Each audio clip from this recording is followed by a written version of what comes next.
30 seconds and counting. There were plenty of years where there were guys who would dread being drafted by the Buffalo Bills. Not anymore. Astronauts report it feels good. T-minus 25 seconds. Brandon Beane realizes they're in a window of 2 to 3 years max to get this done while the iron's still hot. And getting Von Miller into that situation was big for the Bills. 10, 9. Oh, baby. Ignition sequence start. 6, 5, 4, 3, 2, 1, 0.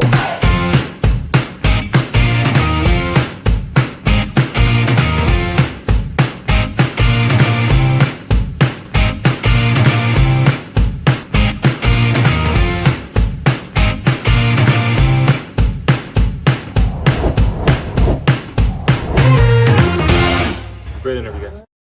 What up, Buffalo fanatics? Chiefs fans who I'm sure are in here in abundance this evening on what is become a tradition unlike any other outside of the Masters. And as we know, last night, Jim Nantz on the call. Jim Nantz typically says a tradition unlike any other.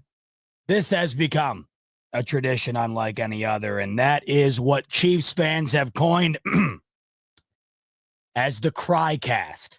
The season finale. We are now in part 4 of the Crycast, the 4th iteration of the season finale coming at the hands of the Kansas City Chiefs, where we sit down on a near annual basis here in late January for our annual therapy session. Hold on, I'm getting some people are telling me the sound, of course. Why wouldn't it be the sound, of course? Of course it sucks. Right, hold on. How's the audio now? We good now? Sound good? Let me know in the comments if the sound is good. Thumbs up, thumbs down, in the middle before we keep rocking. All right, we're good. Awesome. Okay, cool. So as I was saying, it is a tradition unlike any other. Welcome in. It is the Smoke Break powered by BetUS here on the Buffalo Fanatics YouTube channel, and got the all black on. The last time we did this version of the show, I wore the exact same outfit. I figured I'd go back and recreate what has been an annual tradition here, where we get together in late January and we grieve and we mourn the season that we just witnessed from our Buffalo Bills. And that's what we're going to do here again tonight.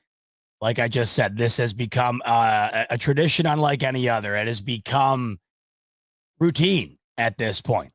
And I know that Chiefs fans have coined this as the Crycast. You could argue last night was definitely the Crycast. Didn't have my best effort last night. I was defeated. I mean, that was as down bad as I've been. Just a lot of emotion last night. There will be that again tonight. And as you know, this episode typically is a long one, and we're going to go in a million different directions. I actually just rewatched the game in its entirety, and I took pages and pages and pages of notes.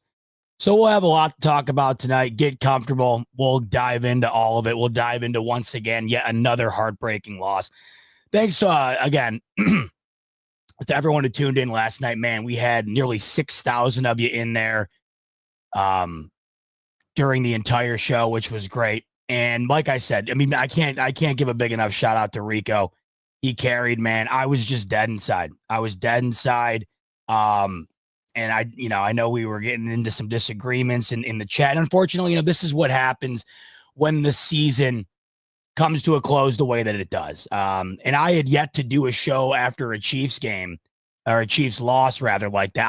I had yet to do a show immediately after. Man, I don't know.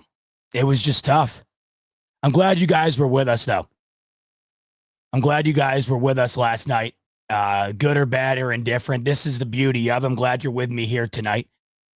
Because this is the beauty of the moments like this. We get to come together, talk about it together, reflect on it, try to make sense of what the hell happened, what the hell continues to happen. I hate to use this terminology, but to some degree it is the truth. You know, you grieve, you mourn together. Every year, it's very odd. Every year, there's the rebirth of the Bills and then the death of the Bills. And there's only one team at the end of the year that does not, quote unquote, die. 31 teams die come at the very latest, early February. One team continues to live. These Kansas City Chiefs have found the cheat code that gives them unlimited lives. It's like when you play Grand Theft Auto and you pull out the cell phone, you Google the cheat codes, you type into the cell phone, whatever it is, and then all of a sudden you have infinite stamina, infinite ammo, right, and infinite lives. And the Chiefs are seemingly playing with the cheat code mode activated because they have more lives than anyone. Like I just mentioned, 31. Time to reboot. Not these Chiefs. And at the hands of our Buffalo Bills for the fourth time, they move on to the next round, this time it being the Super Bowl, where they will move on for the third consecutive year, looking to do what no one has done in NFL history, and that is win 3 titles in a row. They're creating history pretty much every time they take the field at this point, at this stage of the season. This will be their 5th Super Bowl in 6 seasons. I mean, when you say that out loud, it's pretty unbelievable. It's pretty unbelievable. You got Zbot. I mean, everything that you conjure up and think about with these guys, it's crazy. Zbot making a great point here. They've won 17 consecutive games that have been finished in a 1-score margin. I mean, that is insane. No one has ever done that in NFL history. No one's come close to it, really. And that's what's the most unbelievable element of what they've done, and especially what they've done against the Bills. Because outside of the initial AFC championship, where I think we could all agree, it just felt nice to be there. We were just a couple of seasons removed from ending the drought, and I think we were just stoked to be there. This time around was exceptionally different because it had felt like the Bills were the first or second best team in the AFC, or maybe the league. Did deserve to be there. Were the only team that scored 30-plus on Kansas City this past season. Were the only team that beat them legitimately. They had earned every bit of being involved in that AFC championship game on Sunday night. And they hadn't been there since that first appearance against those Chiefs 4 years ago. In the trials and tribulations between then and now, it is unarguable that the Bills had earned their stripes, and they had earned every right to be in that game last night. And I go back to, like I said, the first time that they played it, and it just felt like, man, kind of like what I would imagine the Washington Commanders fans are probably feeling right now, or felt on Sunday afternoon. They got there a year early, maybe a couple years early, honestly. Nobody expected Jaden Daniels to have the greatest rookie season of all time. Nobody expected these Commanders to get to an NFC championship game. And when you lose it, yeah, of course it sucks. Once you get that far, it doesn't really matter what the expectations were before it. You just want to win in that moment. But I think Commanders fans today, they're bummed, but they got to be more than stoked about what the future holds for them. And I think when the Bills initially lost that AFC championship game to the Chiefs a handful of years ago, I think we all felt the same way. Looking back on it, the Bills were just not good enough to win that game. It showed on the field.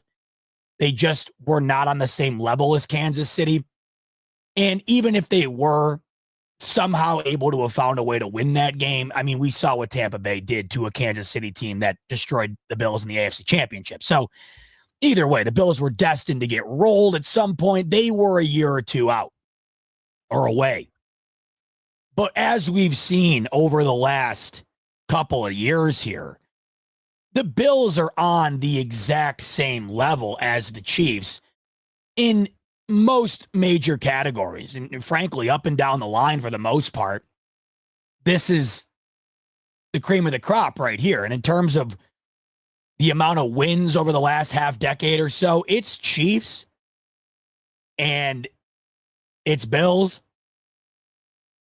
And, you know, that's pretty much been the best way to represent how great these two teams have been. But the major differentiating factor, as we all know, is the success. The Bills have absolutely nothing to show for how great they've been. The Chiefs have absolutely everything to show for how great that they've been. Much like how the Chiefs are putting up historic numbers in a successful way, the Bills are somehow finding ways to put up successful numbers historic numbers in a non-successful way. It's pretty much like a tale of two coins here. That's the sickening element of it. It's what I find to be the most disgusting. It's not like the Bills are like backing their way into these games and find a way to sneak in or whatever. They've been in the regular season, at least, and in the wild card, like they've been just as good as Kansas City. But when it comes down to the biggest moments, nobody's been more incapable of finding a way to get past that moment than Buffalo. And nobody's been more capable of getting past that moment, maybe ever, than Kansas City. And that's why they find themselves not only in another Super Bowl, their third consecutive, but they find themselves favored to win it right now on BetUS. And this is the crazy thing to me. This Chiefs team, they're a 1-point favorite right now on BetUS against Philly. And if you just, I know Chiefs fans would agree with me, at least I think they would. If you were to just take the roster of these two teams, the starting lineup, the starting 11 on both sides of the ball for these two teams, I mean, is Philadelphia not far and away the better roster? Because I could make a significant argument that the Philadelphia Eagles have the best roster in the entire league, maybe by a considerable margin. They're unbelievable on both sides of the ball, yet because of 15, because of Andy Reid, and because of the psychological prowess that they currently possess, they're favored in a game where if you didn't know anything about the past of these two teams and simply set the line based on the talent on the roster, I think you'd have no choice but to make Philadelphia the favorite. But the Chiefs are favored in this game because of everything that they've proven up until this point. I've never seen a team not be as talented as another team, yet because of their ability to just find a way, they're considered to be the favorite. I don't think that the Chiefs were as good as the Niners were last year in that Super Bowl. It didn't matter. You know, you could make an argument they weren't as good as the Philadelphia Eagles the last time they played them in the Super Bowl. Didn't matter. Hell, Jalen Hurts had his best game ever as a NFL starter in that Super Bowl, and it still didn't matter. And you can get the Chiefs right now. By the way, I mean, we'll talk about the Super Bowl later in the week or whenever. Who cares? Next week at some point. I'm telling you right now, guys, you can get the Chiefs right now at -1. I don't know what's stopping you. I don't know what's stopping me. You can get in on it using the promo code YouTube150 on BetUS. It'll get you a 150% sign-up bonus up to $2,000 on your first deposit, 125% bonus on your next two after that. Look, at this point, if you can't beat them, join them. I mean, you might as well try and make a couple of bucks off of this because I just, how do you doubt them anymore? How do you doubt them at all? And it's crazy. It's amazing what, it's amazing what time will do to you. It's amazing how you change your perspective based on nothing other than the movement of time. You know, I sat in this same seat last year with this same outfit last year in front of you same great people last year. And I probably told you, I can't remember. It's not like I go back and watch myself bitch and moan about how the season ended. But I can only imagine that I told you that I would not allow myself to believe that this Chiefs team was incapable of doing what it didn't seem like maybe they'd be able to do just based on how they were winning games, right? Based on maybe not looking like the best team in the league. I mean, let's be honest here. Once again, much like last year, the Chiefs just finding a way, but man, what was really impressive about it? They averaged 22 points per game. They were boring as hell to watch. You can make a solid argument they should have lost to the Broncos. They should have lost to the Raiders. They could have lost to the Ravens week 1, but that's the thing about the Chiefs. It's could have been this. Should have been this. But usually the shoulda, coulda, wouldas are what you're talking about when things go wrong. like we do in Buffalo. Because as I think I told you last night, there's no team that embodies the what if more than the Buffalo Bills. What's funny is that there's no other teams that embody that what if mentality other than the teams that play the Chiefs on a week in, week out basis. And you could also say when it comes to the Chiefs, they're the what if opposite. It's almost like that new Captain America movie that's coming out where Harrison Ford is playing the Red Hulk. It's like the Chiefs are the Red Hulk. The Bills are the Green Hulk in a sense that if they're the Green Hulk, they're the what if superhero. The Bills are the what if of if this would have went this way, we'd be successful. If this would have went this way, we'd be successful. The Chiefs are the Red Hulk. Just makes sense because they're the red team. And if they're the what if superhero, it's like the anti-version of that where the what ifs are always, man, what if that was a first down for Josh Allen last night? What if Dalton Kincaid caught that ball? Usually when you're talking about what ifs, it's because you would have been successful had those things happened. With the Chiefs, they wouldn't be successful if those things happen. And I think that's what's the most mesmerizing thing about this team. No matter what, pretty much this entire run here, you go back to a moment here and a moment there, almost every game throughout this run, where it feels like that what if has always gone Kansas City's way. Always. Man, oh man. I've never seen anything like it. And you could argue that the Patriots were similar, and to a degree, of course, they were. But this is different. This is different because Brady wasn't doing this right off the jump this consistently. The worst that Mahomes has ever done in his career is losing in overtime in the AFC Championship. But it's the way that they're doing it, like I just mentioned, the way that they're doing it is out of control. We've never seen anything like this. 17 consecutive one-score games that they've won. And if you just think about the last few times the Bills have played these guys, overtime, 3-point finish, 3-point finish.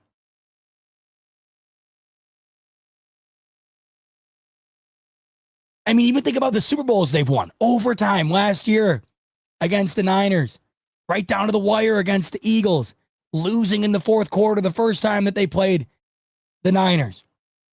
They're just unlike anything we've ever seen. And the Bills are on the wrong side of it every single time. So much to talk about. Like I said, we got notes out the ass. I just sat and actually rewatched. I can't believe I sat and rewatched that whole game. And I got a lot of things that I feel differently about compared to where I was last night. I got a lot of things that I have been reaffirmed based on what I thought last night. We'll get into all of it. I'm telling you. You know, we went, our buddy, obviously you all know him, Cover One, Greg Thompson, reached out to me and Rico. He goes, did I see you guys go 4 hours last night? You guys are absolutely out of your mind. And I looking back, I'm like, I don't even know how the hell that was. We went 4 hours. How the hell did we go 4 hours? But it's because you guys were rocking with us. I was fired up, as you know. I think we all were. We all were. And that's how 4 hours flew by. And I know that's going to happen again tonight. Caroline's at work. I got nowhere to be at 9:30 on a Monday. Lock in. I mean, we're going to kind of be jumping from here to there and everywhere, as we typically do in this episode every year. My beautiful wife, Caroline's hopping in from work, as I just mentioned her, saying hello. Everybody say hello to Caroline in the chat. She's watching from the NICU. Shout out to the whole squad over there. Yeah, but I mean, we got a ton to talk about. I wrote down notes on pretty much every single drive. And, man, there's a lot. There's just a lot. Man. Once again, though, I can't thank enough. Last night was unbelievable. I mean, we had 6,000 of you in here throughout the duration of the night. Currently, the episode's at well over 23,000 of you who have tuned in. We have like 300 comments on it. And once again, I just want to say I appreciate you guys. I had a bunch of people reach out, and my main man Jeff King called me today. Jeff King called me on my way back to Carolina. My way back to Connecticut. And Jeff called me and we talked for probably 20 minutes, and that was great. Everybody's just so frustrated, and everybody's just kind of had it.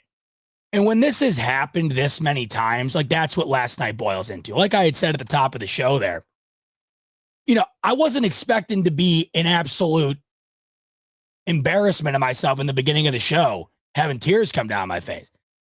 Because it hadn't happened when the game ended or any time prior to it. But I think once I sat down here with you guys and it all kind of hit me, like, it wasn't because they lost. It was because now here we are for the fourth time now doing this same thing. And I think that's what hit me the most. It's like, how does this keep happening? How do we continue to get to this point? And it's the same feeling every time. And I think you guys know it. Like, if you know the feeling, and I know 99% of you do, if you know the feeling, you know how disgusting it is and how much you hate it. You don't want to feel it again. But we felt it now for how many times here? And that's just in my lifetime. Not to mention what my dad's felt, what all of you 45, 50-year-old Bills fans have felt growing up in the 90s, right? It's it's crazy. I get some comments. Oofy was crying. Yeah. No, it was bad. It was bad. Because I think it just hit me. It's just like, Jesus. It's like, God, It wasn't my finest hour, but hey, has it ever been after these games? No, it hasn't. No. It had, like, every single time it's amazing what this has all resulted in, all of these games, every single time. It's crazy. But it was so good to be with you guys last night. I want to make sure I emphasize that. And I know we got into some disagreements and whatever else, but hey, that's what happens I think this is what happens when you hit a brick wall 4 times and you really don't know how you're ever going to get past it. You think you've done everything in your power to get past it. You don't know what it's going to take to get past it at this point, and you're wondering if you'll ever be able to get past it. And that's what's just so disgusting about the whole thing is I think the Bills have given their best crack 3 out of these 4 attempts here and have come up empty every time. And that's part of what we'll talk about throughout the night here. We got, like I said, we're only 22 minutes in. We got a ton to be talking about. Couple super chats here to kick us off. Mr. Loch Ness coming in. Bot, I felt your pain last night, but I thought your criticism was fair. Josh had 2 opportunities to tie or take the lead in these games and failed. All right, Mr. Loch Ness, you're setting me up there. We'll get to all the super chats, of course, throughout the show here. But Mr. Loch Ness is setting me up with one of the things I wanted to talk about right off the bat. So I just rewatched the game, as I mentioned. Rewatched the entire game, every single snap. Josh Allen was not nearly as problematic in that game as I remembered it last night. I think once the game immediately ends, you're just constantly looking for something to blame, and you're insanely frustrated. And I mean, that's what results in arguments. That's what results in overwhelming emotion. That's what results in just numbness. I mean, you're just irate. You're sick. I look back at last night and how I initially thought about it, and it just didn't feel like Allen rose to the occasion. And I still stand by that to some degree. But at the same time, here's what happened. Allen did not start well at all. Allen did not play well in the beginning at all. The first drive, you go back, those were 2 of the worst passes that Josh Allen has thrown all season long. All season long. And to show that in the beginning of that game last night was awfully concerning. And Tony Romo even mentioned it on the broadcast, right? He goes, oh, that's nerves. No doubt about it. And when you saw Allen come out in that game, which he's been being prepped for the last how many years now, this isn't anything new to him. This isn't his first rodeo here. For him to have come out looking like that early was awfully concerning. Those first 2 throws of the game for him, how one of them was not picked, I will never know. Go back and watch them. Obviously, it had no significance on the game really after that. Go back and watch those 2 throws. You'd really have a tough time going through all of Josh Allen's throws all year long and finding 2 worse than those. And that was what was really concerning on right off the bat. But they weren't picked off, so ultimately there really was no detriment to the game because of it. But the overall look of it had you concerned early. But moving off of that, it just felt like in the rewatch,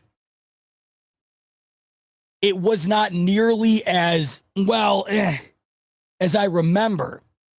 And the more I have seen, you got to like when we hopped on live right after the show,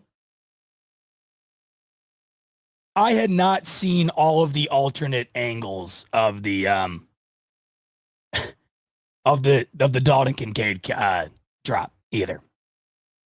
You know, there was part of me that kind of felt like there might be something else on that play that we could have hit. Much similar to like last year when Allen had Diggs going across the middle, tried to hit Shakir in the end zone, and you thought to yourself, well, if he just hit Diggs, the drive stays alive. Who knows what happens? Completely different circumstance here. And we'll talk about that play later because I really want to take a look at all the angles that we've seen. But Allen had some huge plays early in the game that had him bouncing back a little bit from the initial drive there. He had that 3rd and 9 conversion, and he had a 3rd and 12 conversion, 2 absolute dots that were massive in that football game that allowed the Bills to continue to move the ball and eventually put points on the board. You look at what Allen finished with, 22 of 34, 237 yards, 2 TDs. I don't know what it was, but when the game ended last night, it felt like it wasn't nearly as good of a performance as we're used to from Allen. But in the rewatch, it was certainly good enough. It was certainly good enough.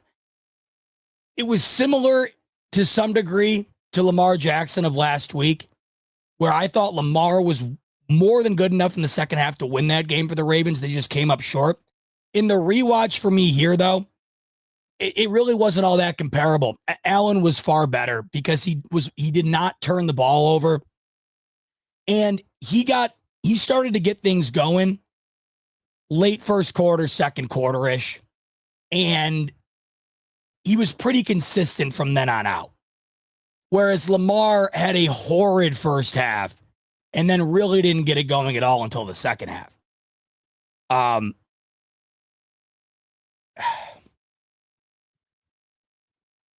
29 points.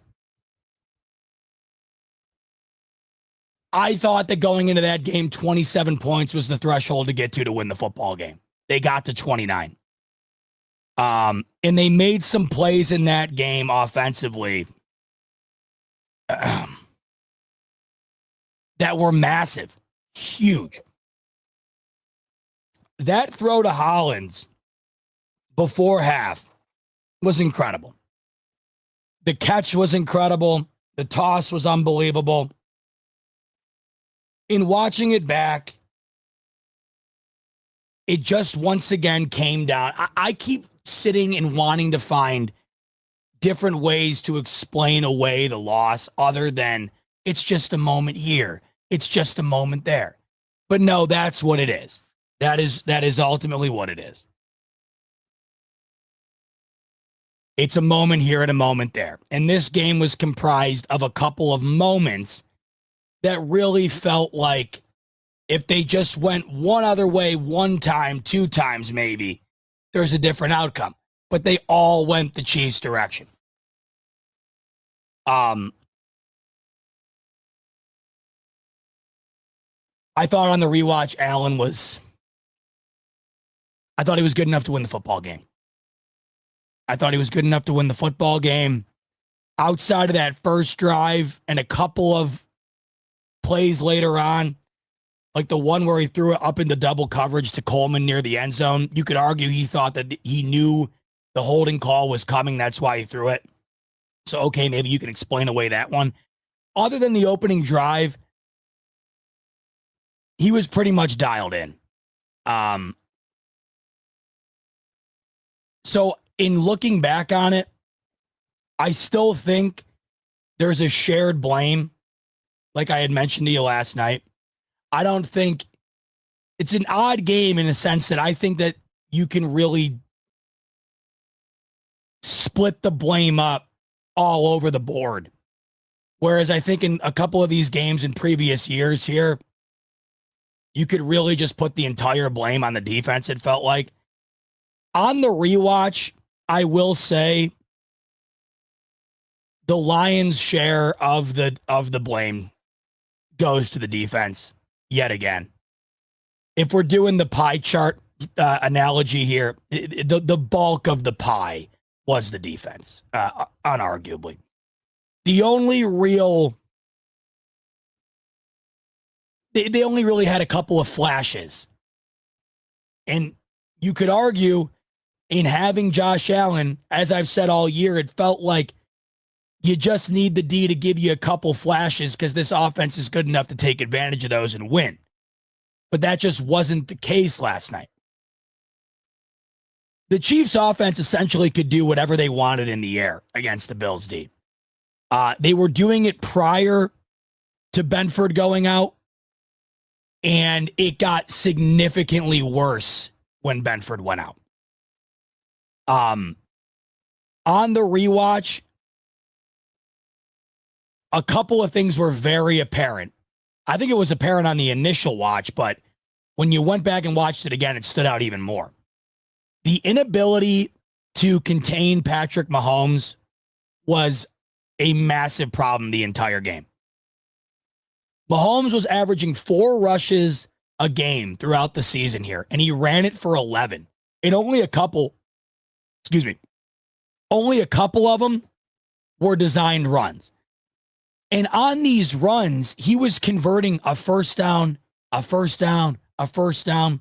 There was one point in the game where he had 5 consecutive rushes for first downs. All of them had gone for first downs.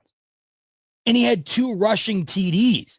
Mahomes is not the quarterback that you think of running the football into the end zone like you would Lamar or Allen or Jalen Hurts. Yet he was just as effective with his legs last night as the best of them. And we know that he can be like that. But to this degree, you don't see it all that often. It was a major, major impact in the game throughout the entire game numerous times. We know how slippery Mahomes is. We know how nimble he is. He has some of the best pocket navigation we've ever seen. His ability to not get sacked, his ability to just get in and out of different spots in the pocket, it's off the charts. But running the football, it's not necessarily what we think of with him. And it was huge in this game. And the Bills did not have any ability to keep him within the pocket. There was no edge presence. You go back and watch a couple of those runs for Mahomes in that game, multiple really. He would just jog. It wasn't even like he had to, like with Allen, typically he's got to make a guy miss, and then he's got to run over a guy, and then he's got to dive or whatever. Mahomes would just get around the side, and he would just trot. He would just trot like he's at the turkey run 5K on Thanksgiving morning with the fam, hung over, just doing a light jog, and he'd gain 12 yards. It was a massive problem, and they moved the sticks consistently with it. And I thought that it was an element that they showed last night, the Chiefs did, that we really hadn't seen. In fact, I believe Greg Rousseau had said that he hadn't seen that play that they ran where Mahomes ran it around the right side to get into the end zone on any of the film they watched going into it. And I think it's because they hadn't ran that play all year long. And that, of course, is a credit to Andy Reid for taking advantage of what was visibly there all game long. But the majority of those rushes were not designed. They were just scrambles, and he took advantage. But beyond that, the passing game was just, it was do whatever you want. I mean, it was really just, it was a whole lot of go ahead and do whatever you want, Pat. Guys were wide open all game. And the fact that they held Travis Kelce to 1 catch in the first half and not a single other catch until the fourth quarter, and still allowed them to have the impact that they had in the past game in this game was pretty disheartening. Once again, it felt like in the biggest moment of the year, the defense had one of their poorer performances yet again. And I understand the loss of Benford was massive. Kaiir Elam certainly cost them multiple times in this game. As soon as Elam went in, they targeted him right off the jump, wide open multiple times. He had a face mask call and a pass interference call on him. But it wasn't just him, and it wasn't just the result of Benford not being in there. It was a collective effort. They had a tough time getting after Mahomes, and they had a tough time covering really anything on the sideline or in the intermediate game. Patrick Mahomes only had 4 throws in that game that went beyond 15 yards. They didn't need to do it. They killed him on the dink and dunks. It felt like every single time Mahomes dropped back to throw it, it was at least 8 yards. It just felt so easy. And I think the biggest difference in the game in terms of how it looked visually, how it felt easy for the Chiefs offensively, and everything the Bills did offensively, it felt like it was labored, like it had to be earned every time. Like that touchdown to Hollins. He's got to make an unbelievable play. James Cook on that touchdown on 4th down had to make an unbelievable play. The touchdown to Curtis Samuel, it came down to 4th down. Had to convert. Whereas with the Chiefs, it just felt like everything was kind of going easy. The only time it really felt like the defense had their number was in the third quarter. They didn't allow a single point in the third quarter. Man, and the fact that the Bills had the lead in the third quarter, the way that they opened that game up, going down 21-10, was pretty remarkable. The defense did, however, this is where you go and you split the share of blame here. I don't think it's an even split, but there's certainly blame all around. The Bills defense did make plays when it mattered. As poorly as I thought they played, as much as they came up short in terms of the overall game, allowing the Chiefs to score the most points they've scored all year long, this Chiefs offense was half of what it was in this game against the Bills, against the Texans a week ago. That was really disheartening. The Chiefs' offense was not close to what they were production-wise yesterday in that Houston Texans game. The Texans' defense had a far better day than the Bills' defense did against Kansas City. And the idea that they allowed the Chiefs to score their highest point total of the year in that game, especially after what they had done against Baltimore. And this is why, you got Dave coming in here saying Texans D was really good. They were really good, and they had been pretty damn good all year long. And I think you could make a solid argument that the Texans defense is noticeably better than the Bills, or at least they have the capability of being that. They were against Kansas City. The Houston Texans were.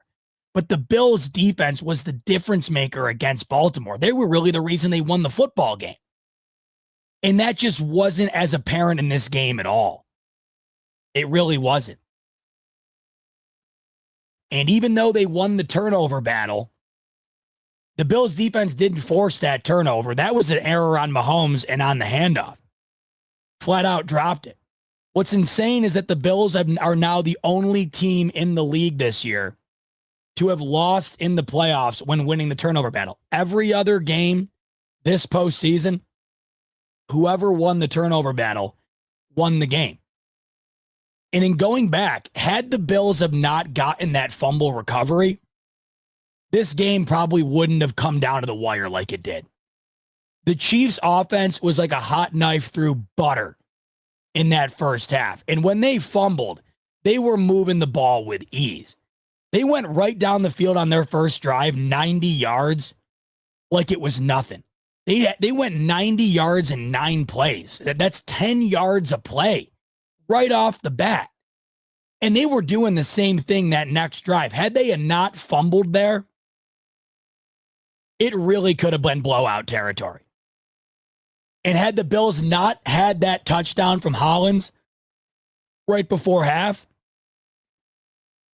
I mean, it really could have been ugly. So the defense, I think, has the bulk of the blame in this one. But third quarter, we knew that they had to stop him on the opening drive, and they did. Matt Milano, a huge sack. The Chiefs were on the verge of field goal range. Matt Milano has a massive sack that knocks him out of field goal range. They got a punt for the first time all game. Then they hold him. After the Bills go down and score and take the lead, they hold him again. And it was after that that it really felt like the Bills' offense was the one that started to cost them. Because not only, of course, do they not convert after that next stop, Bills get 2 stops in a row, but when it's tied 29-29, you immediately get a personal foul called on Matt Milano. The Chiefs are instantly over the 50. Yet the Bills' defense, and I had said going into the game, I thought this would be the difference. The Bills' defense held them to 3 as opposed to a touchdown. And at the end of the day, as poorly as the Bills' defense had seemed to be throughout that game, the fact that they allowed them to score 32, the most they had all year, at the end of the day, the Bills' defense held the Chiefs to 3, gave the ball to the potential MVP with 3.5 minutes left and 3 timeouts. And the Bills would go on to get 1 first down and kind of implode at the end. And that's what's so disheartening here. And that's where the blame comes in on the offense. You had 2 consecutive stops in the third quarter, like I mentioned. On the second stop, the Bills don't convert on that 4th down, the tush push. We'll talk about that, of course. And then on the following, or on the late game drive where the Chiefs go on and take the lead, Bills get the ball back. They don't score. And I think the big difference here, the big difference between the Bills and the Chiefs, is I think that the majority of us would agree here. If the roles were reversed, I just don't think the Chiefs don't go down and tie that game. Think about it like this. Say the Bills were the team in the Kansas City Chiefs' shoes last night at the end of that game. Say the Bills were the ones who settled for 3 to go up 32-29. Do you really think that with 3.5 minutes left and 3 timeouts, that the Bills were going to keep Kansas City at the bare minimum from tying that game, if not winning it in regulation? And this is where you always get down to the biggest difference in these games being a couple of moments. I think in that moment, a lot of us would think that the Chiefs would inevitably go down and at least tie it, if not win it. And the Bills didn't. Because the Bills had a drop. The Bills run a screen pass on 3rd and 10. And when those couple of things happen and you don't capitalize and you give the Chiefs a couple of more opportunities or a couple of little advantages, those are all going to culminate into them winning pretty much every time. That is why they've won 17 straight games that have finished by 1 score. It's these little things. And what's crazy is even though they had one of those little things go the Bills' way, right? The fumble, it just still wasn't enough. The Bills still were not able to make those 1 or 2 additional plays.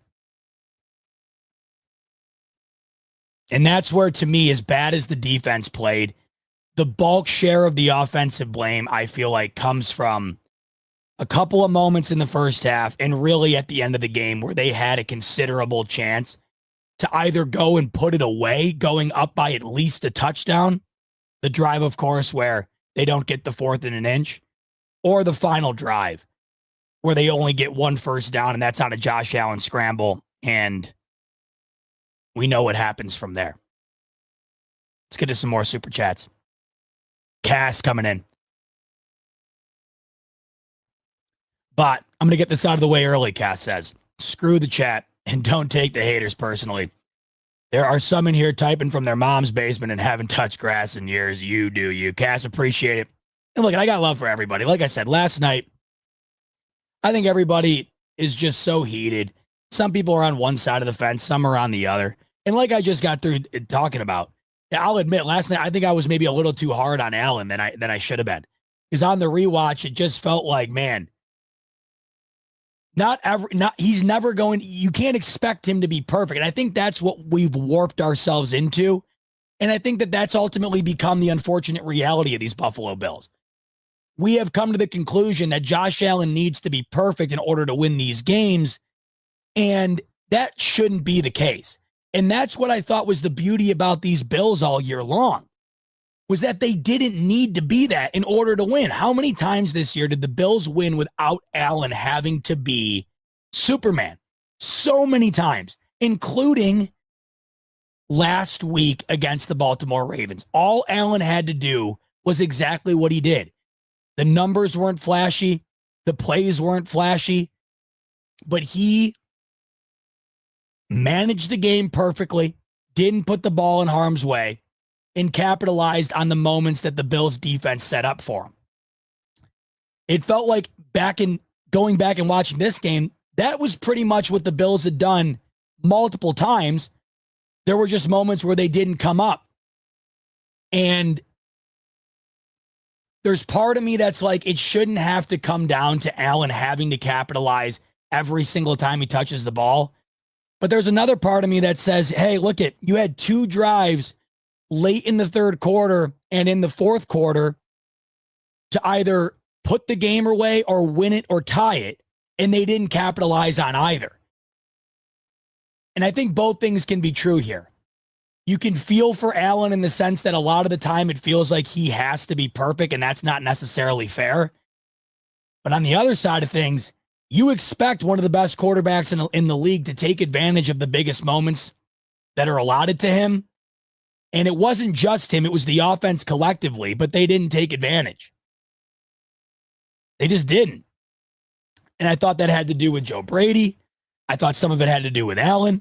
Some of it had to do with the weapons around him not stepping up, not making the plays that were there. And I think some of it had to do with the offensive line. This was unfortunately not the best game for this Bills offensive line, who we know has been extraordinary all year long. It felt like Allen was under pressure a lot against the Chiefs, far more than it felt like he was in the majority of games this year. And I know he was only sacked twice, but it was visible.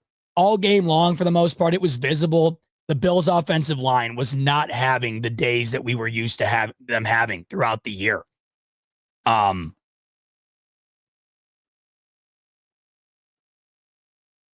A collective effort, I think, offensively from Joe Brady down in terms of the inability to capitalize. But I got to tell you, it kills me. But Josh Allen made the play of the year on that 4th and 5. And it just, it didn't get caught. That ball was in the breadbasket. And the angles that have come out on that throw make it vomit-inducing. I mean, vomit-inducing. The original broadcast angle of that play, you're thinking to yourself, no, there's just no way. There's no way he has a chance. How could he have possibly have caught that ball? When you see the all-22 angle, when you see a couple of the angles that were filmed by fans in the stands, this is what I don't think I knew going into talking about this game last night that I know now. We're talking about one of the greatest plays in postseason history. If all Dalton Kincaid does on this play is catch the ball. And I know people are making the comparison to Mark Andrews. It's not really a fair comparison because catching this ball on a deep 40-yard shot in the most chaotic play of the game is a lot different than catching a 1-yard dump falling into the end zone. One is a lot easier to make than the other, but this is a first-round draft pick, and this is a play that absolutely needs to be made.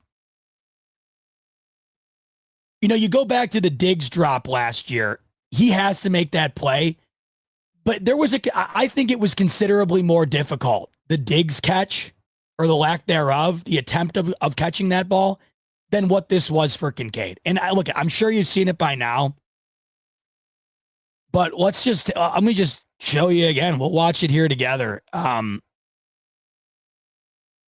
When the initial broadcast angle was shown, there's just no way that you would have thought that it was this easy. I don't want to say easy. I really don't want to say easy. But there's just no way you thought it was, I guess. Probably the best way to put it. I mean, he's wide open. It's busted coverage. He's absolutely wide open. And he just doesn't make the play. So here it is. Warren Sharp puts it out, and with an appropriate caption, it says, graphic, Bills fans don't watch this. So here it is. Here's the all 22 angle from the backside of Josh Allen. So first of all, a couple of things here. So I know the big debate today, the big controversy is that Ben Solak had said that Allen's got to hit Shakir here. And we looked at the dot, the dot version of this play. And when you look at that, it's really easy to say Allen should have gone to Shakir.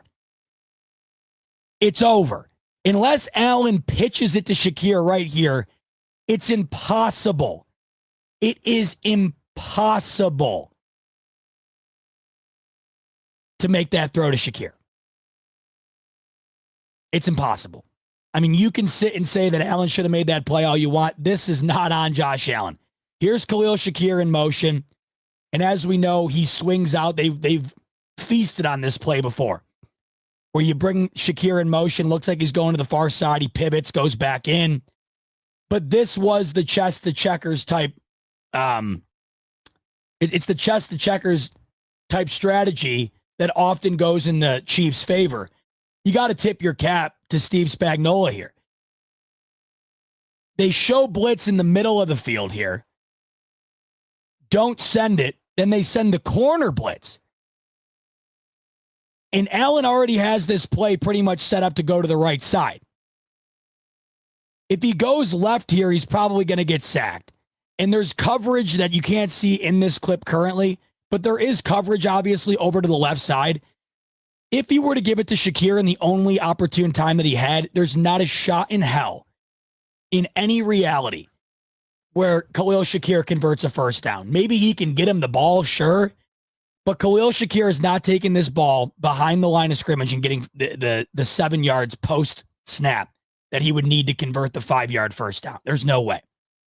So what ends up happening here is the only thing that could have happened. And let's just be honest. Look at this right off the bat.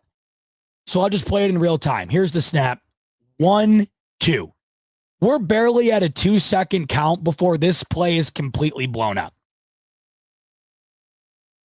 There are how many quarterbacks in the league here that are even getting a throw off in this play? I thought Jared Goff had an incredible year. I thought Matt Stafford had a great year. They're getting sacked on this play 100 out of 100 times. The guys in the league that are making this, that are even getting a throw off here, are Allen, Mahomes, Lamar, maybe Jaden Daniels. But that's it. I mean, the overall point here is like maybe 1/10 of quarterbacks in the league are even getting an attempt off here, much less the kind of attempt that we are about to witness. This is a sack on 80+% of NFL quarterbacks.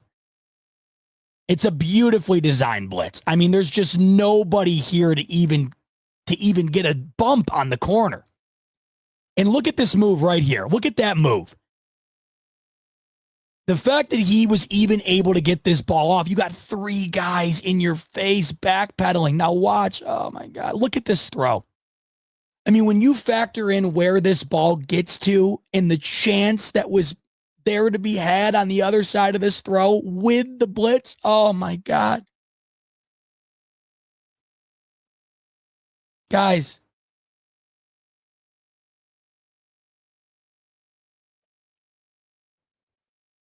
there ain't a defender within visible distance.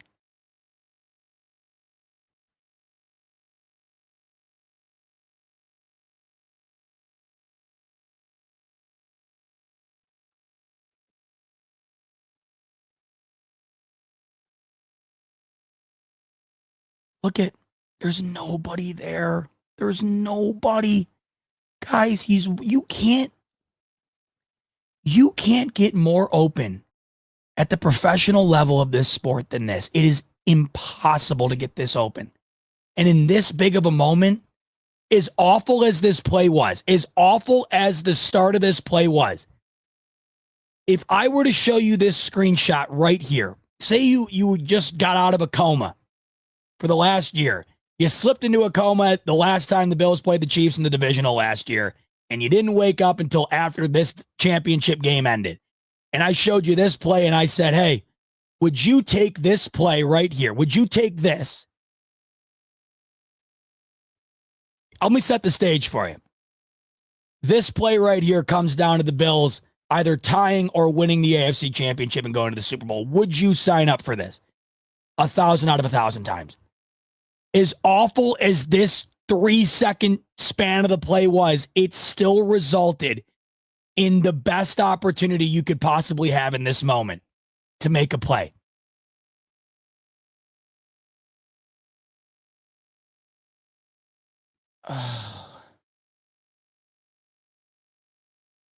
Oh, my God. This is why it's not comparable to the Mark Andrews play. Kincaid still has to stop, pivot his body, dive, and come back to the ball. It's not an easy catch. But is anything really easy at the NFL level in the AFC championship? And the answer is no. So we can't sit here and excuse away the fact that he dropped it because it was a blown play and he had to come back to the ball. If we want to get down to brass tacks, this is as easy of a play as you're ever going to have in an AFC championship game where you're playing the best team in the sport. This is as easy as it gets. And look at, even though we had to stop, even though we had to come back, the result of this play is this. It is this. And if he catches that ball, it is quite possible we are sitting here tonight continuing our celebration of the Bills moving on to the first Super Bowl that they've been to in 30 years. And look at the fact that Allen gets this ball off. He made the play. Allen made the play.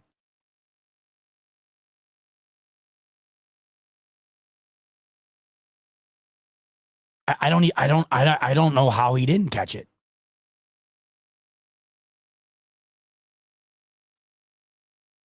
You can't get more open in this league. And I think it's easy to write off that this play didn't work out because of this moment right here, obviously. But this is irrelevant because this still resulted in this. And you're signing up for this every time. And look, at the end of the day, this was the only thing that was going to work in this moment. Allen had nothing else. There's nothing else. Where else is he supposed to go?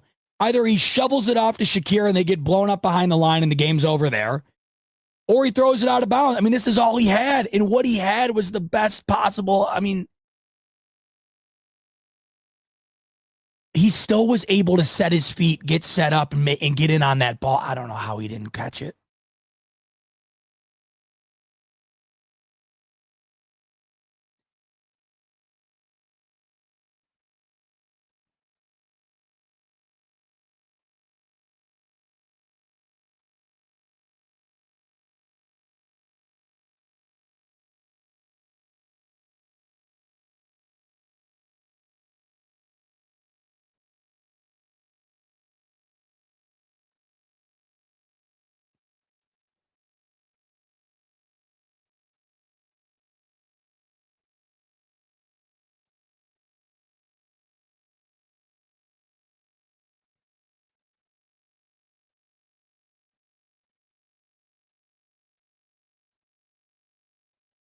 And once again, it's, this is the story of our lives. I mean, it's just always this. And this is what sucks. I had a back and forth last night. My buddy Zay, I think I mentioned this to you last night. My buddy Zay, who covers the Browns, I do the AFC North Roundtable with him. And I had tweeted out that I just don't think anybody has had to endure more in terms of heartbreak than the Buffalo Bills fan base. I don't think anybody has across all the major sports. And he rightfully, being a Browns fan, he said, look, I'd sign up for what you're at in a heartbeat is pretty much what he said. I've seen 3 seasons in my whole lifetime that finished above 500. And my response was, I totally get where you're coming from, but I just can't. You can't possibly understand until you understand the heartbreak of losing like this, in my opinion, is so much more significant than just going 7-10. The Bills were going 7-9, 8-8, 9-7, like for my entire life. And yeah, it sucked, but it wasn't heartbreaking. It was just, it just sucked. I mean, there's really no other way to put it. It just sucked. It wasn't heartbreaking. It wasn't even sad, really. It was just, was what it was. They just weren't good. This is a whole lot of different because the Bills are good. In fact, they're bordering on great. But it's those moments every time. And I had told him, I said, I'm not going to lie. I would rather have I'd rather just be on the end of or at least I feel like this sometimes. I'd rather just be on the end of a 7-10 finish than I would be every year finishing with this drop here, or this blown coverage in 13 seconds here, or this drop there, or this missed field goal here. You know what I mean? I mean, it's true and it's not true at the same time, but I think you guys know what I mean. There's something a lot less devastating about just having a crap year and finishing with that being the result and finishing it like this every single time.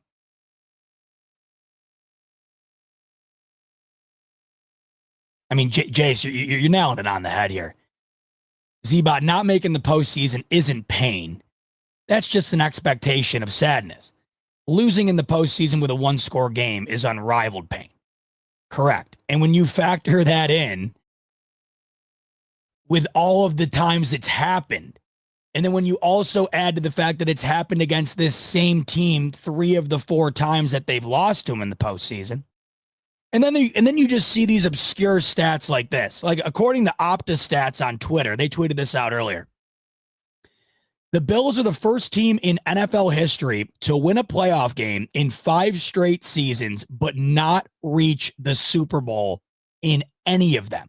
And it goes back to what I was saying earlier. The Bills are the opposite of Kansas City when it comes to them being historic. The Chiefs are historic for all the right reasons, and the Bills continue to be historic for all the wrong reasons. There's another angle I'd like to show you, by the way, of that Kincaid play, because this one's even, it's from the back end, not from Josh Allen's back end, but from the back end of the defense. And this was filmed by @BillsOpinions on Twitter. And he was at the game. Looks like he was in the high 200 level, low 300 level. So it's essentially a really high up all 22 angle from if you're Josh Allen, if you're the quarterback, it's from the back right side of the Chiefs defense. And this is just another one of those angles. I think it might be the most damning angle in terms of how wide open he was. Man, take a look.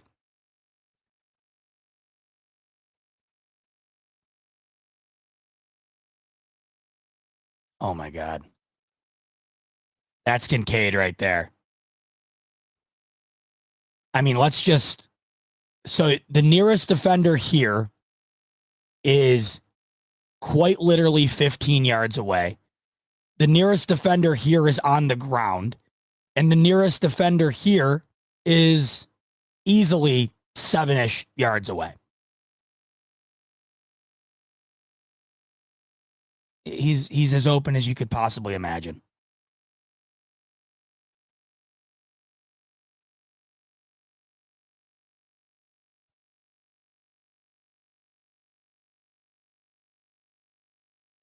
seeing some comments. It's look at Shakir. Yeah, Shakir's wide open. Look at Allen. I saw a funny tweet earlier. Someone said people really expected Allen to no scope 360 it like you do in Call of Duty to Shakir. I mean, Allen would literally have to become a shapeshifter in real time to get that ball to Shakir. I mean, if you go back to it here, by the time Shakir is open, and I know it looks like Shakir is wide open, and he is, but you still have defensive presence here. If you get that ball to him, this gap's going to get closed, I think, way quicker than you probably realize. I don't know if he gets it. Maybe he does, but it's besides the point because look at how open he is here. This is Allen right here, and this is the pressure right here. He's never getting that ball to Shakir. He's already on the right side. He's already backpedaling. This was the only option. I know hindsight 2020, Shakir's wide open. It's not like it was last year with Diggs being wide open. Allen had a clean pocket and had Diggs wide open. He waited a little too long, got nailed by Chris Jones when he tried to make the big play to Shakir instead of taking the one over the middle, and it cost him. This play is way different, in my opinion, because he was under pressure instantaneously. Chris Jones didn't get to Allen on that play until probably 3 seconds into the play. Allen was done by the time he snapped it here.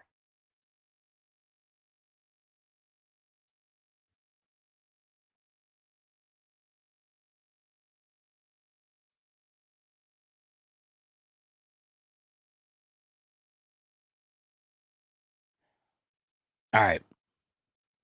Where should we go to now? Let's go to some more super chats. Like I said, tonight we're only an hour in. We'll probably go 3 or so, I would imagine. Just going to be hopping back and forth, talking about whatever. I want your guys' thoughts and feelings too. We'll get to all the chat. We'll get to a bunch of chats too, not just super chats. So strap in. Once again, season-ending night. We're going to keep on hanging and talking and doing what we're doing. Signified, my main man. Sorry for last night, but oh God, do not apologize, Signified. You know you're my man.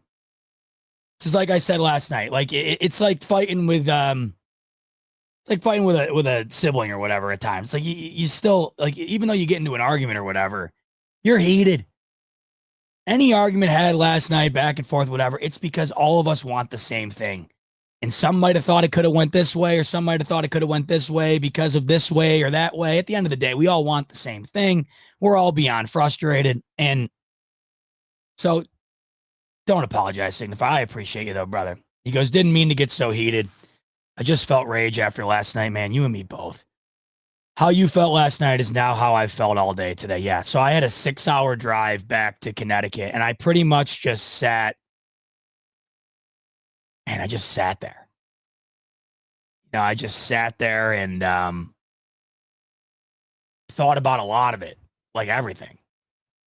And I'm like you. I thought about last night too. And look, obviously, in hindsight, I wish I would have just came on and like right now. This is why I'm used to it. 24 hours removed, and you can add context to things and whatever. But this is the beauty of the instant reaction too, right? The instant reaction is. It's raw. Last night was raw for all of us. It was raw. And that's the beauty of it. And that's why we love having this platform, and we love that you guys come and hang out and be a part of it with us. Because even though last night, it would be back and forth, and I'm screaming, and I'm tearing up, and this and that, and then chat's going at it, but that's what you need. You need that afterwards. You need it for good, bad, or worse, or, for good, bad, or in the middle. Eric's saying, why in the world do you live in Connecticut? I don't know. We're moving soon, though. My wife's got a job down here, and she grew up 20 or 30 minutes from here. We are just over the New York border. Like, you couldn't be closer to New York in Connecticut if you tried. We're moving back to New York in April, though. So our time in Connecticut is coming to a close. I do like Connecticut, by the way, but no Bills fans. Although downstate, you're not finding any Bills fans anywhere, so it doesn't really matter, but we're moving soon. Yankee Tiger, Chiefs fan here. Seeing you get emotional last night was tough for me because it brought me back to the heartbreak of Mizzou in the years before Mahomes with the Chiefs. Hope you all get a Lombardi one day in Buffalo, Z. But hey, Yankee Tiger, appreciate it. I got to be 100% honest with you guys. These Chiefs fans, man, class acts. I don't even think it's 99% of Chiefs fans. In my personal experience, it's pretty much been 100%. Nothing but class acts. Nothing but humble and modest in victory. With my personal experience, by the way, you go on Twitter, you can find whatever you want. You can find terrible people in every sector of the space, any fan base, any political view, any topic you imagine. I mean, it doesn't matter what it is: politics, sports, pop culture. Hell, for the longest time, a decade ago, the internet, all they did was argue over what color that dress was. I know it was blue and black. It was blue and black. A lot of people thought it was gold and white. I mean, that's the internet for you. But my personal experience, Yankee Tiger, Arrowhead Nation, and so many others, with the Chiefs, it's been awesome. I hate watching all the success that you guys get to enjoy, especially at our expense. But you guys have been really great about all of it. And it's really great having you in here. It's cool. It's an element that I don't get to experience in person. If we didn't have this wouldn't exist. Being able to talk to Chiefs fans and, hey, whether they're talking their smack or they're giving praise, I will say amongst fan bases, I've really never seen more mutual respect than I have as of late between the Bills fan base and the Chiefs fan base. And even though they've had the better of the Bills every time it's mattered most, Chiefs fans know that this is what the game's going to be. And even though they've won it every time, they know what they're going to get from Buffalo. And you never know if it's going to go the other way one of these times. It just hasn't. But the mutual respect has been there, and it's much appreciated, and I see it, you know. Ruiz, my main man from the NFC West Roundtable. How about it? Big Rams fan, Ruiz, always showing love. Ruiz is saying, we with you, Z. See you on the roundtable. Go Rams. That you will. Hey, Rams season ended in heartbreak. Looked like they had a victory late. They didn't. Bills season ends in heartbreak. Looked like they'd have a chance for a victory late. They didn't. You know how it goes. Like I said in the beginning, like I said in the beginning of the show, 31 teams die at the end of the year, and only one team lives.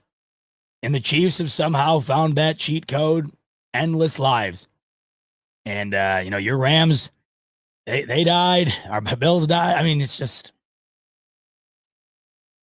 And now you just, by the way, you got the worst possible Super Bowl outcome ever. At least if the commies got in, you could have been like, man, how about you? I don't know. You got the best team in the NFC, bar none, probably the best roster in the league, and you have the Chiefs on the doorstep of a three-peat. Not ideal. And how about the fact that the majority of these Super Bowls recently, they've all been very similar. The only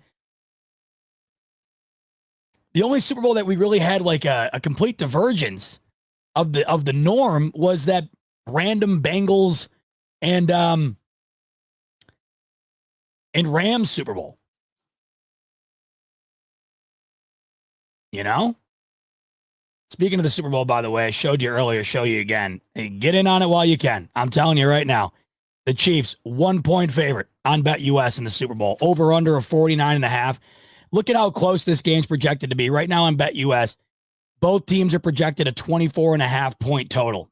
So it's super close. If you want to get in on that, this number is definitely going to be moving throughout the next couple of weeks here, unquestionably. So if you want to get in on it, do it using the promo code YouTube150 on BetUS. 150% sign-up bonus on your first deposit up to $2,000 and 125% bonus on your next two after that. All right, let's move on to the next. Well, let's keep going with the super chats actually, and then we'll keep motoring. We got to talk about the tush push here at some point. And that was awfully visible once again in the rewatch. The things that stood out on the first watch obviously seemed to really be reemphasized when I watched it again. And the decisions on the 4th and shorts and the 3rd and shorts and the 2-point conversions were, man, they were questionable to say the least at times. Dan Echo coming in.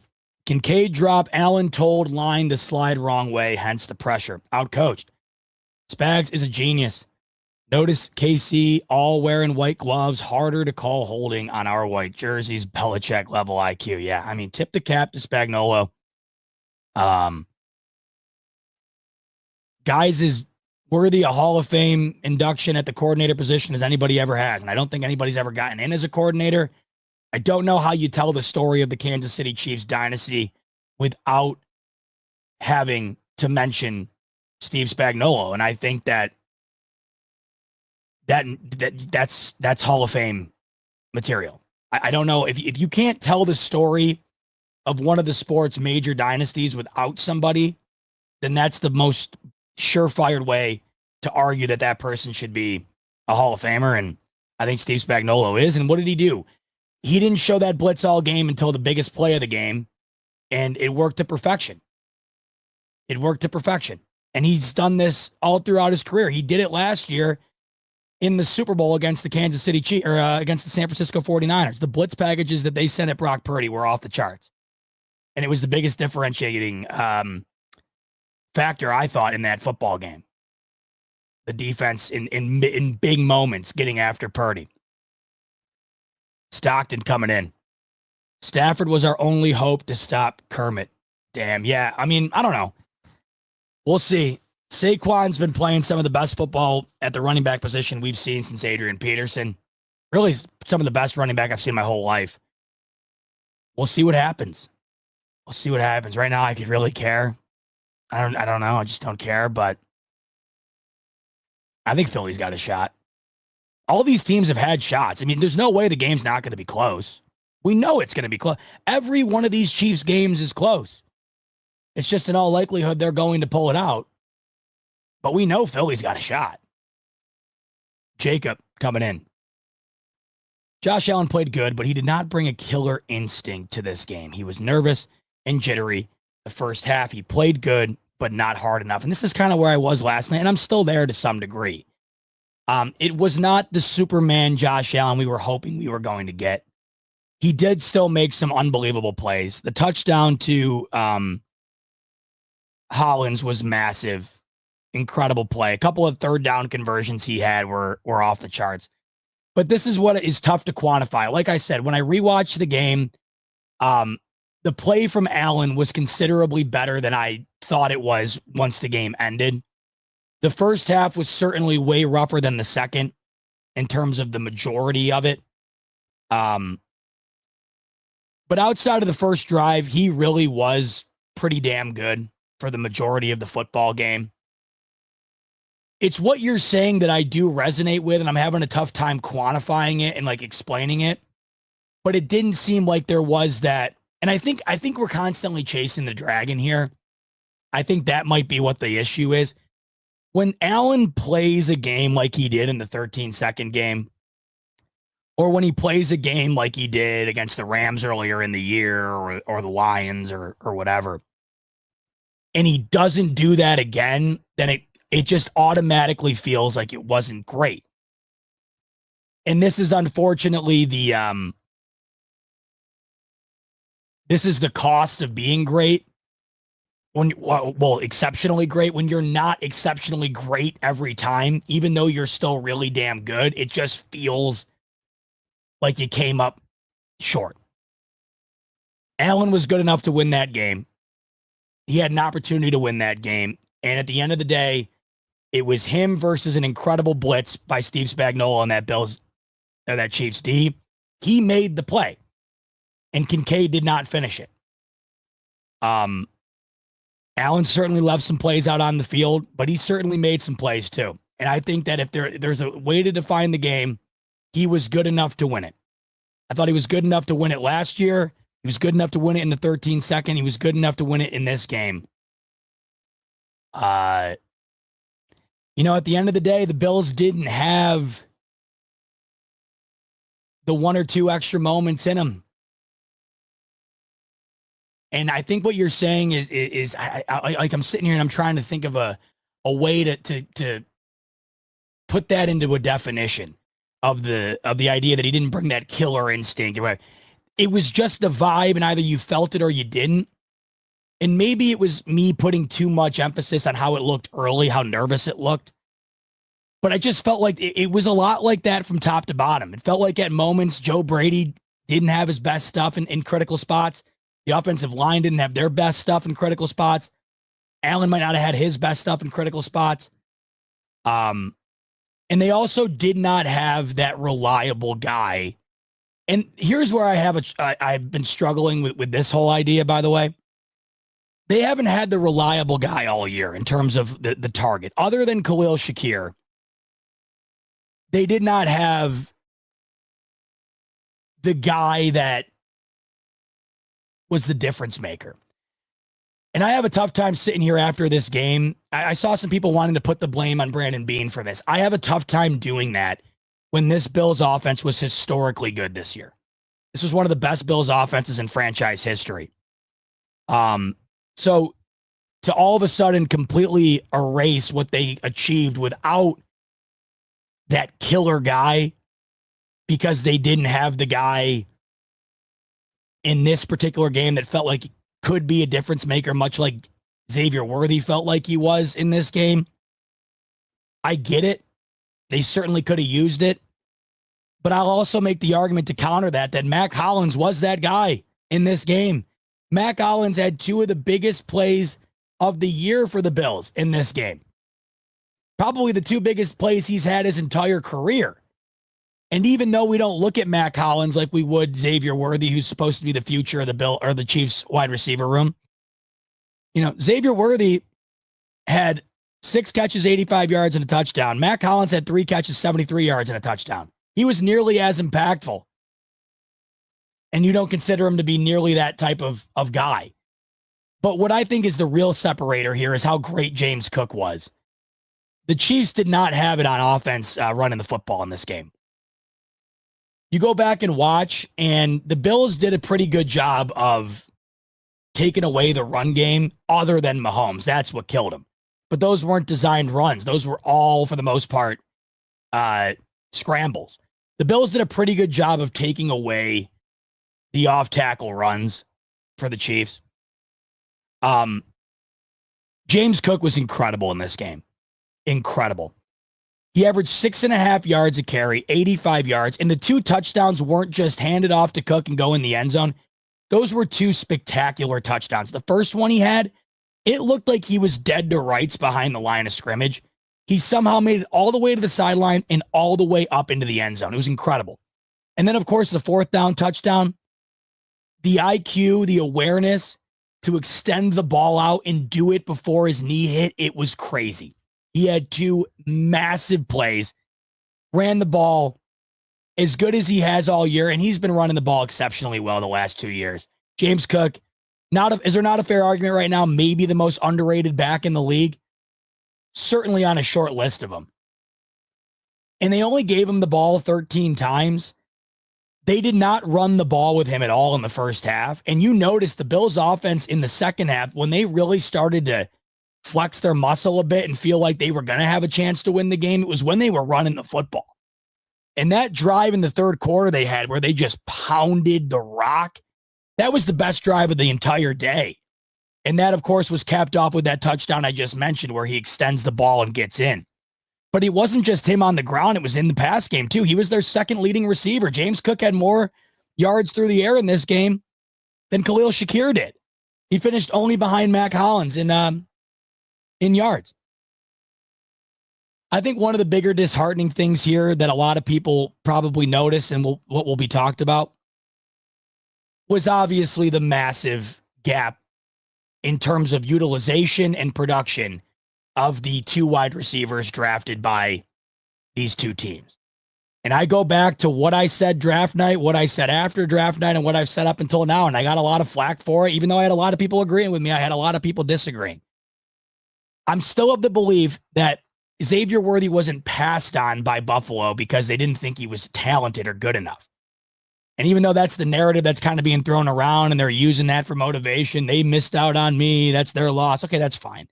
But they didn't skip over him because of lack of talent. They skipped over him because that didn't seem like the type of receiver that they felt like they needed currently on the roster.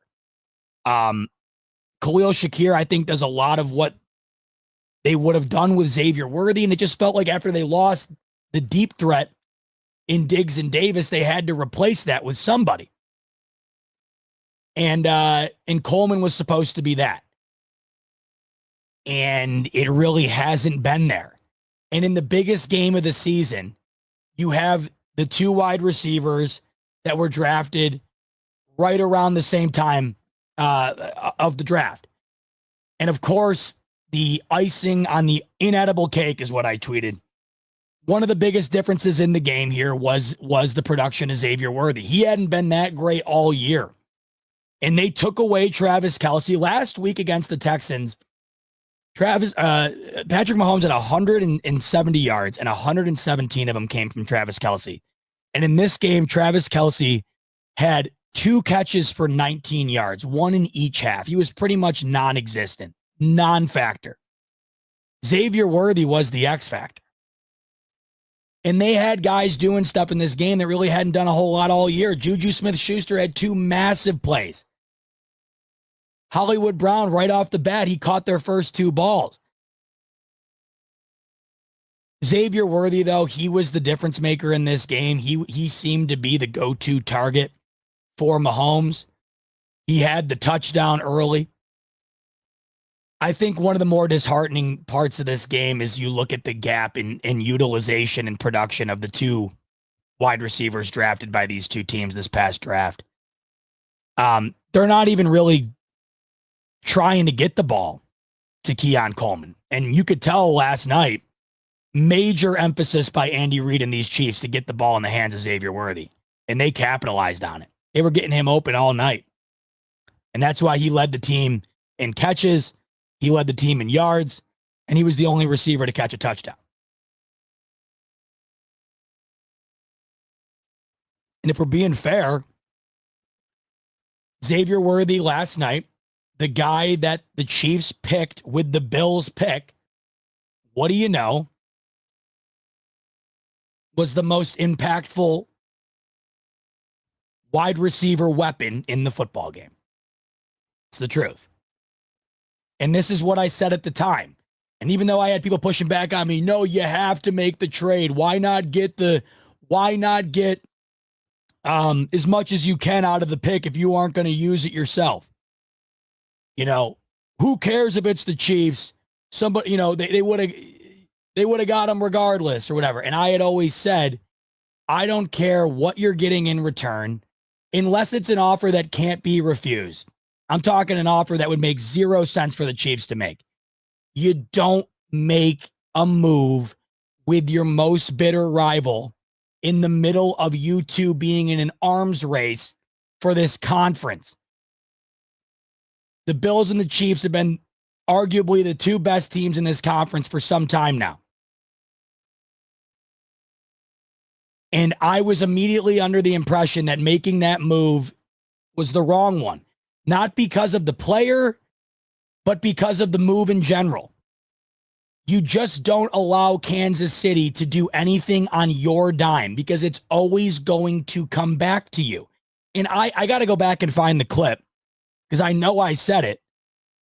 But to summarize, I pretty much said when what happened last night inevitably occurs, it's going to be put back on Buffalo. And that's exactly what happened. Post-game interview, Xavier Worthy pretty much said that, you know, they passed on me, their loss. Even though the Chiefs still could have drafted him, probably still would have drafted him, even though the Bills got compensation for making the trade, it doesn't matter. Let the Chiefs get him on their own dime. Because the second you allow them to get him or anybody on your pick, that is always going to be traced back to you. And that's exactly what's happening. And is it not the most Billsian thing ever that the receiver chosen by the Chiefs with the Bills pick was the most impactful wide receiver on the field in the AFC Championship against the Buffalo Bills?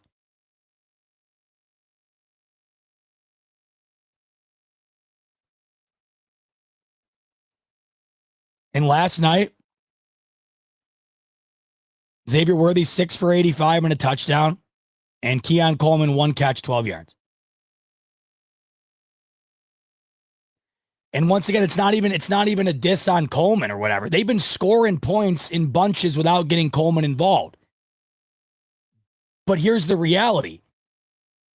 Whether I had said this in the beginning, I don't care if Coleman ends up becoming the next Jerry Rice. If Xavier Worthy ends up panning out and he ends up being a difference for the Kansas City Chiefs, especially against you, then it still doesn't matter because it's always going to come back to you. And last night, we're a year into the experiment and it's already happened.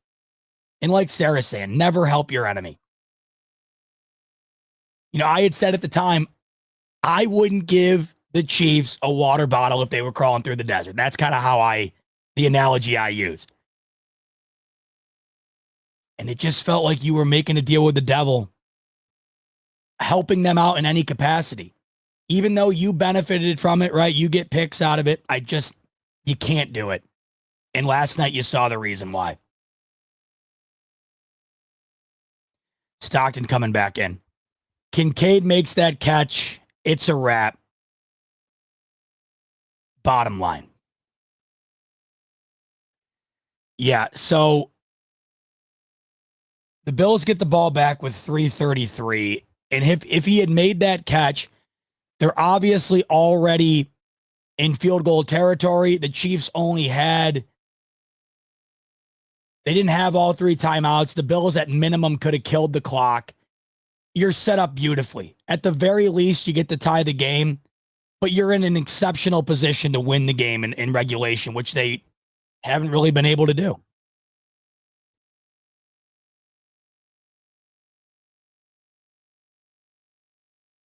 You know? Walt's coming in. I disagree, but you prioritize your own team over worrying about what the other team is doing, or else you're not doing right by yourself. And that was that's been the argument the whole time. And I totally understand the perspective, and that's where I differed from everybody else. That was the whole precipice of the argument. That was the whole centerpiece. Either you felt do whatever you got to do to benefit yourself, or you felt like me, you just can't do it with the Chiefs. And that's how I felt. That's how I still feel, regardless of whether Xavier Worthy did anything last night or did what he did. I still hated it. I still do. It just makes it way worse when he ends up being the most impactful player for Kansas City last night against you. And I mean, there's something to be said here too. Like Mr. West is coming in and he's like, if the Chiefs got Coleman, they would have done the same thing with him against us. We don't use our receivers. And this is what I mean. Well, like I said at the time, it was never about Xavier Worthy, the person or the player. It was about making a deal with Kansas City.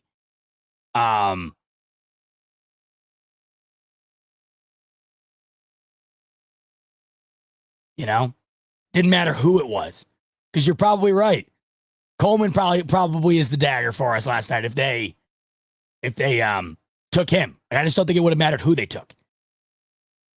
But I totally get the perspective. Yeah, I totally do. That was the whole argument in the first place. KM coming in. First drive with a jittery Josh Allen, we don't run. Yeah, I know. They really didn't run the ball at all in the first half. James Cook, I understand you got the MVP runner-up at quarterback, one of the best on the planet, and you want to have him win you the game. But when James Cook is as good as he was last night, I would have liked to have seen him get the ball a bit more. When he was averaging 6.5 yards a carry, the fact that he only got 13 carries, especially in moments where the creativity was completely lacking, and they continue to do the same exact thing every time, you know what I'm talking about, the tush push. I would have liked to have seen at least once James Cook get a crack on one of those plays. He was running the ball phenomenally. And in the first half, they really didn't run it with him at all. First drive, the initial run was with Allen, and then they go 2 throws. Typically, I'm in favor of that. What I didn't like about those first 2 throws, they were 2 throws way down the field. The Bills all year long have not been a passing offense that's been predicated around putting the ball 15 plus yards down the field. They have been terrific at keeping it close, keeping it around the line of scrimmage or within 10 yards. They run the ball in the first play, and then instead of letting Allen settle in, they go pretty much deep on both of them. And I don't know what the hell Allen was thinking. That game could have been over right there, in all honesty. If Allen throws a pick on one of those two passes, which I still can't believe he didn't, both were dropped. I mean, they could have shut the door right there. So I agree with you. And it wasn't just that drive. It was the first half. I believe James Cook in the first half, how many carries did he have? 3 or 4? I don't know. KM continues to go on and say, last drive, we rushed to the line on a 1st and 10 with 3 timeouts on hour 45. We rushed to get a playoff instead of taking it to the 2-minute warning and making a good play selection. Last drive, we rushed to the line on 1st and 10 with 3 timeouts on hour 45. 1st and 10? Trying to think back. I can't remember the exact amount of time that was left. In that particular sequence, it doesn't all just come down to the Kincaid drop, by the way. It was a really poorly executed final drive. The only thing that worked for them on that drive was the Allen scramble. It was 2nd and 11. So on the first play, right off the bat, I didn't know what they were doing. Right off the bat, Joe Brady dials up an outside pitch to Ty Johnson. I hate pitch plays. I hate them. Because you're already setting the running back up 3 or 4 yards behind the line of scrimmage. And in that setting where you're trying to move the football to go and win the game, I did not like opening up with that. So they open up with a pitch play, and he loses a yard. But the next play, Allen saves him. It's 2nd and 11, and Allen takes it for a first down on a beautiful run. From there, they just didn't do anything. So first down, Allen throws a pass that just wasn't close. Deep shot wasn't there. 2nd down, he tries to throw it over the middle, and it gets batted at the line, and it's incomplete. And then on this 3rd down on this drive, man, I just didn't get it. It was 3rd down and 10, and they dialed up a wide receiver screen to Amari Cooper on the right side. I hated that play call. It was 3rd and 10.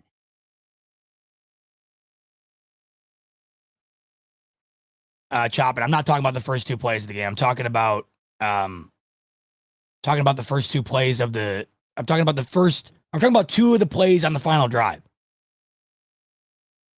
These are the 2 plays on the final drive.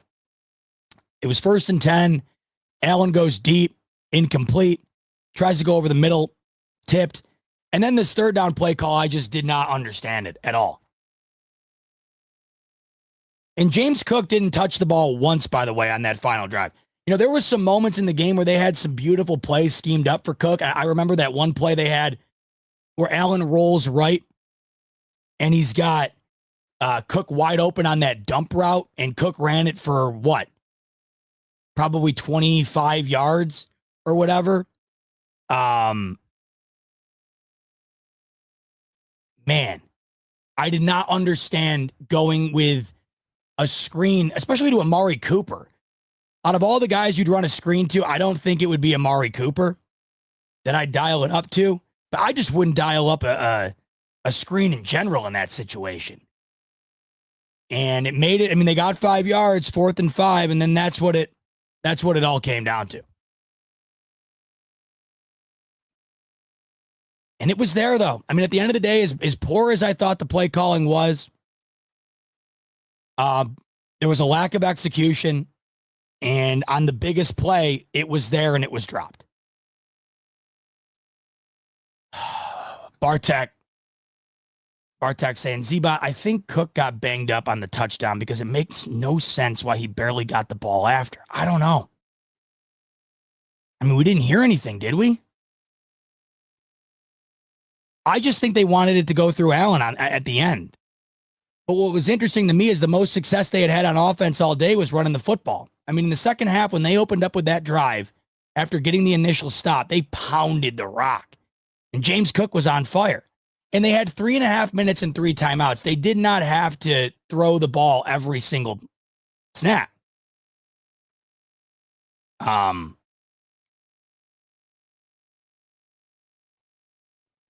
they did. And there was just no execution. They threw the ball. Let's see, how many times did they throw the ball on that final drive?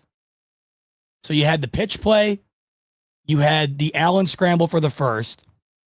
And then you had the only ball they completed on that final drive was the screen pass to Cooper. That was it. Allen threw 3 balls. All 3 of them were incomplete other than the screen.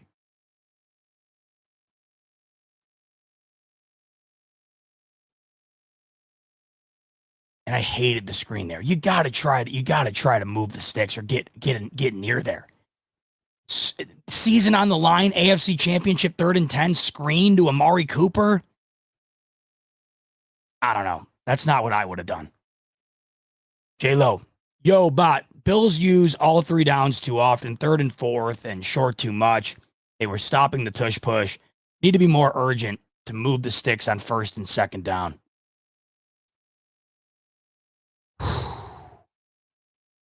All right, so let's talk about the tush push. So as Romo had mentioned on the broadcast, 28 of 30 going into the game on the year with the tush push. And he had mentioned that the 2 times it didn't work, they ran it the following play and it worked. So it was essentially automatic. I find it to be very revisionist, what I'm hearing today. Very revisionist as to how good the Bills have been with that play. A lot of people were saying, or have been saying, I've been hearing, they're not nearly as good at it as Philly is. No, they have been just as good. But once again, chestnut checkers, the Chiefs were ready for it. Jim Nantz said on the broadcast, obviously they sit down and have meetings with the team before all of these broadcasts.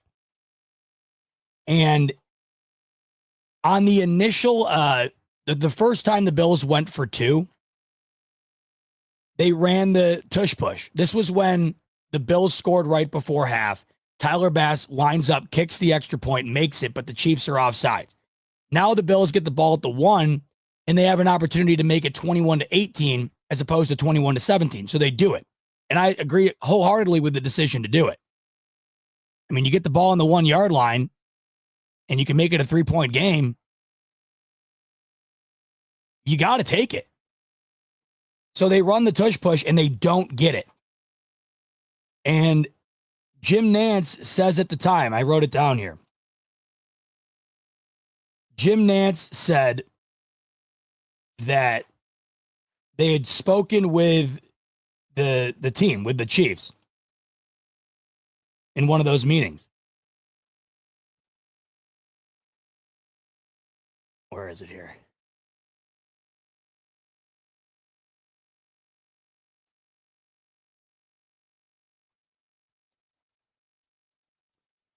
The Chiefs were very aware that Allen liked to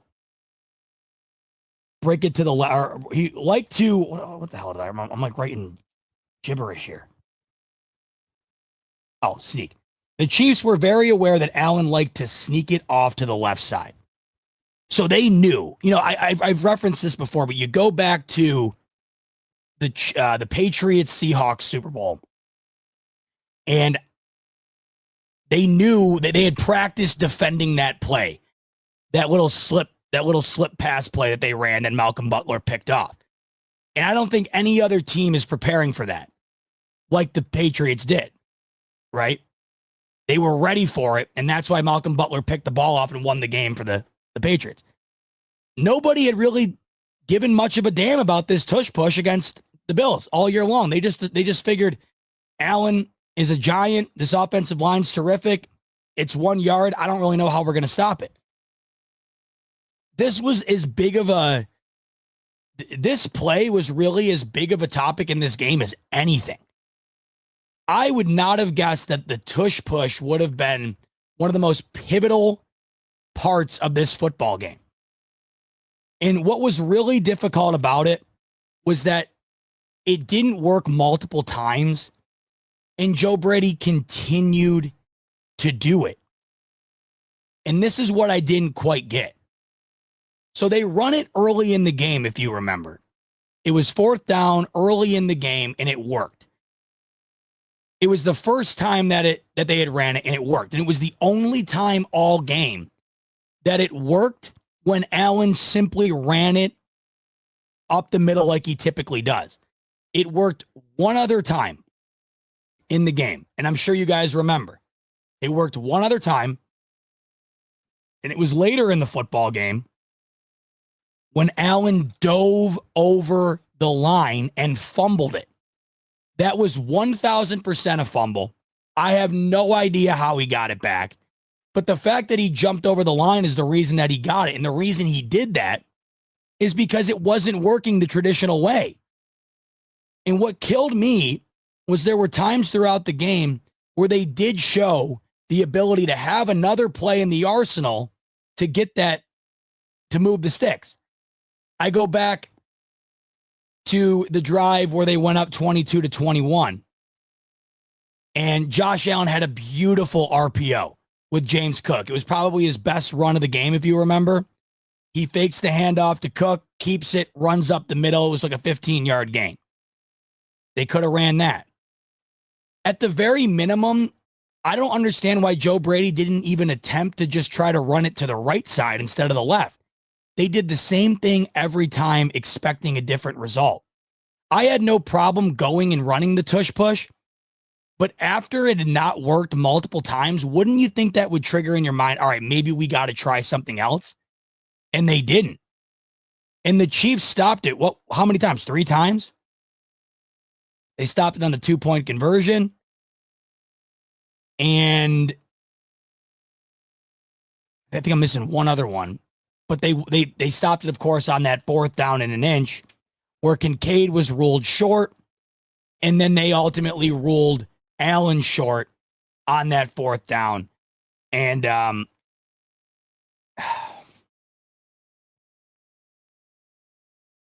this has been the most controversial thing of the day here. Look, the game isn't rigged for the Chiefs. They're not getting, the calls aren't coming in for them. This is what happened. The call was made on the field as short. And because it was so close, whatever was ruled on the field was going to be stuck with. So if they had initially ruled a 1st down, it would have stuck as a 1st down. It's kind of like with the play to Worthy down near the end zone. That go up and get it ball where Sean McDermott challenged it. There's no way that was a catch. But it was ruled a catch on the field. And because the replay didn't necessarily show the ball move when it hit the ground, in my opinion, he never had firm control of the ball. But they had already ruled it a catch. And because it was just, the replay didn't show anything crazy, they just stuck with it. And what I found to be interesting is on both controversial calls in the game,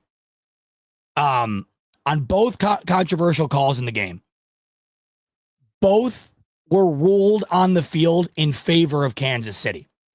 And I've said on here before, in order to get to a Super Bowl, you need a lot of talent, you need to be great, and you need some luck.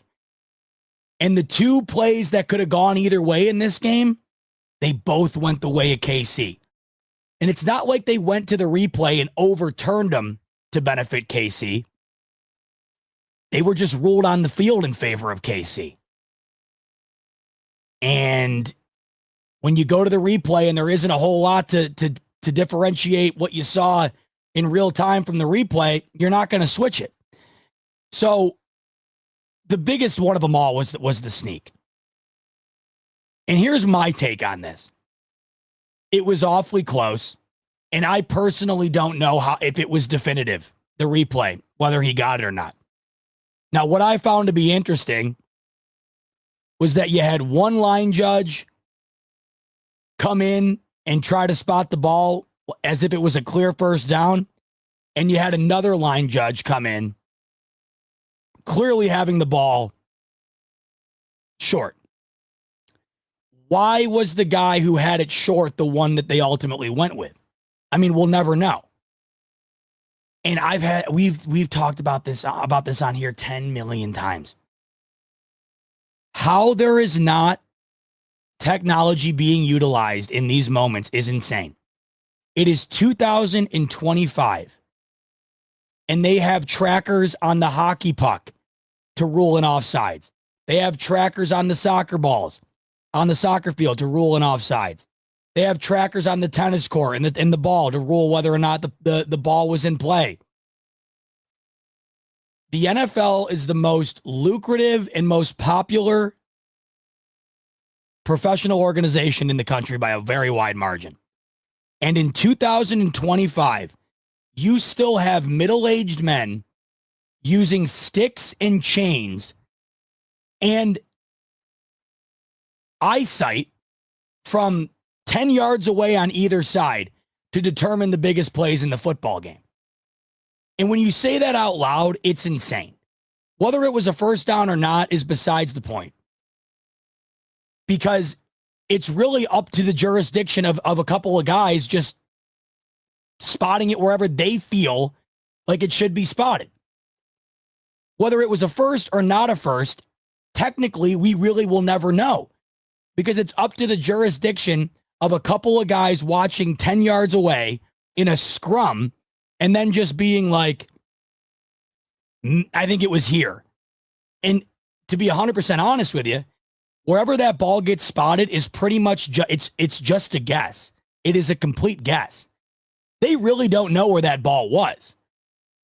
And in 2025, in the most popular and most lucrative sport, multi-billion-dollar sport, multi-billion-dollar league, you legitimately have 50-year-old men standing on the sideline with two sticks and a chain. And that's what's ultimately going to determine some of the biggest moments in the biggest games. And that is crazy. It's crazy. And it's funny how the Bills are on the wrong side of things that I think might lead to change. The Bills didn't get the ball in overtime in the 13-second game. What do you know? They changed the overtime rules in the playoffs because of it. And now you're watching this unfold, and what do you know? Now all of a sudden there's conversations about the NFL implementing stuff in the future to make sure that they can have a definitive answer to this, to these type of moments. But here's my take on it.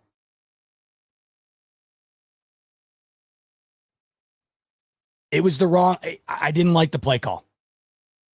And I know you're going to say, Bot, it's worked all year. I get it. But it wasn't working in that game. And in a moment where you know that it's going to be up to the jurisdiction of a couple of sticks and a chain and two guys on each side looking in to see whether or not they think it was a first down or not, why would you run the play that you had not been successful with all night? Why would you run the play that clearly the Chiefs were ready for and had an answer for? There were multiple times in the game where the Bills showed that they had capabilities of running a different play to get that yardage. I go back to what I mentioned earlier. Allen rolling to the right, hitting Cook on a little dump, go and get the first down. Allen, RPO with Cook, first down, 15 yards. Allen running it immediately off the snap in the shotgun. They got a first down on that earlier in the game. You had been given enough of a sample size in this game of the tush push not working to come to the conclusion that it might not have been the time to run it again. And I know hindsight's 2020, and if they got it, we wouldn't be saying this. But man, they had been proven in that game that it was not working the way that it always was. And as great as James Cook was running the ball, maybe you just hand it off. What I didn't like was the lack of creativity in the moment. And what I didn't like was the lack of creativity overall when it came to those moments in the game. How does Joe Brady not have a wrinkle or two to throw things off for the defense that knows exactly what's coming? How do you not have one of those plays designed to go to the right side? How do you not have one of those plays designed to where Allen snaps it and then maybe he pitches it off to the back, or Allen snaps it and he throws it to the outside? I don't know, anything. Why continue to run the same exact thing?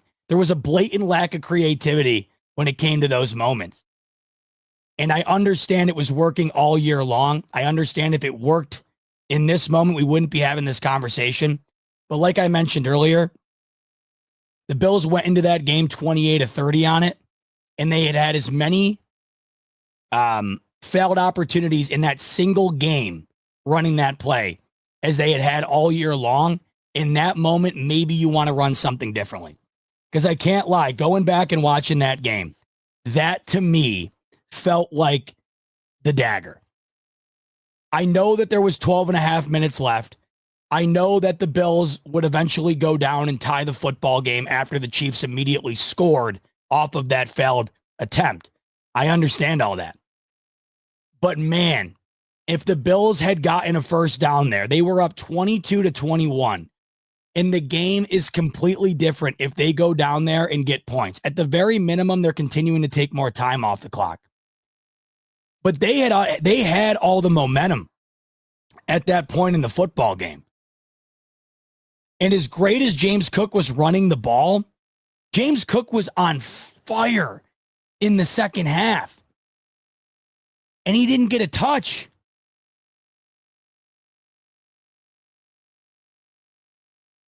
And if you go back and watch that game, the game was never the same after they didn't get it. And once again, we always say this. These games against the Chiefs always come down to like 1, 2, 3 plays. That to me was like the play. Other than the Kincaid drop, that was the play. And look, the Chiefs were the beneficiary of it, and they're often the beneficiary of a lot of those plays. But it wasn't like it was overturned to benefit them. It just happened to roll their way. And luckily for them, man, they often have a lot of things roll their way. But you can't say the Bills didn't have things roll their way at times in that game either. There were 4 or 5 fumbles in that game. The Bills recovered every single one of them. And I mentioned to you earlier, I think if the Bills didn't have that fumble on the Chiefs' second drive, we could have been approaching blowout territory. Josh Allen got strip sacked, fumbled early in the game. If he didn't get that, you could have been approaching blowout territory. Josh Allen fumbled on one of the tush pushes. I still don't know how he got it back. If he did not retain that ball, could have been absolutely screwed. So they did have a lot of things go their way. How often do you have 4 fumbles in a game and recover every one of them? I mean, it just doesn't happen. But it really did feel like the biggest momentum swinger of the game, the biggest pivotal game-changing moment was that 4th down failure on the conversion. I mean, if the Bills go down up 22-21 and they are able to go down and get a touchdown, you're up 29-21, and the Chiefs now deep into the 4th quarter have to get a touchdown and a 2-point conversion. And if they do, all you need is a field goal to win the game. It kind of puts them in a similar situation to where they were last week against the Ravens. They were up by 8. The Ravens go down and score, but they still needed the 2. I mean, you essentially would have needed the Chiefs to go down and score twice in order for them to win it. And even if they did score twice, you still have the opportunity to go and win it with a field goal in regulation. That was massive.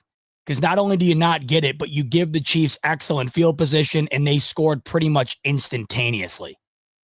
It was such a big moment. And it was one of those moments we're going to remember for a long time. When it comes to the controversy, I get it. But to me, I understand why they didn't overturn it. Now, why they didn't rule it a first down on the field when you had one line judge have it be a first down and one line judge didn't, why they went with the one guy who determined it was short, I don't know. I don't think we'll ever know. But when you do look at the the replay evidence. I just don't know if it was conclusive that he got it. And you know that even if it's in question, even if it's slightly in question, they're always going to uphold the ruling on the field. And that's exactly what they did here. And it's very unfortunate. They could have just as easily have went with the one-line judge who gave them the first down. And I'm telling you, if they got the first down and then they went and reviewed it, they would have upheld the first down.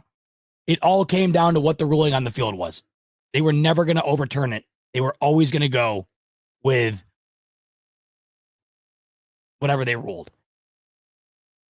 But if I could go back and pinpoint one moment that felt like it was the moment, it was definitely that.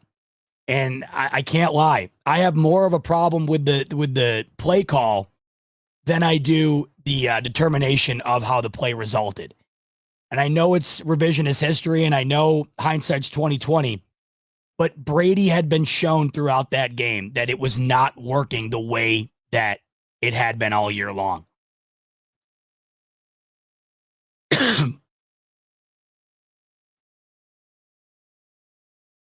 And when the season's on the line in the AFC title game with an ability to go and really put your foot on the gas, they went back to the well again, and it burned them.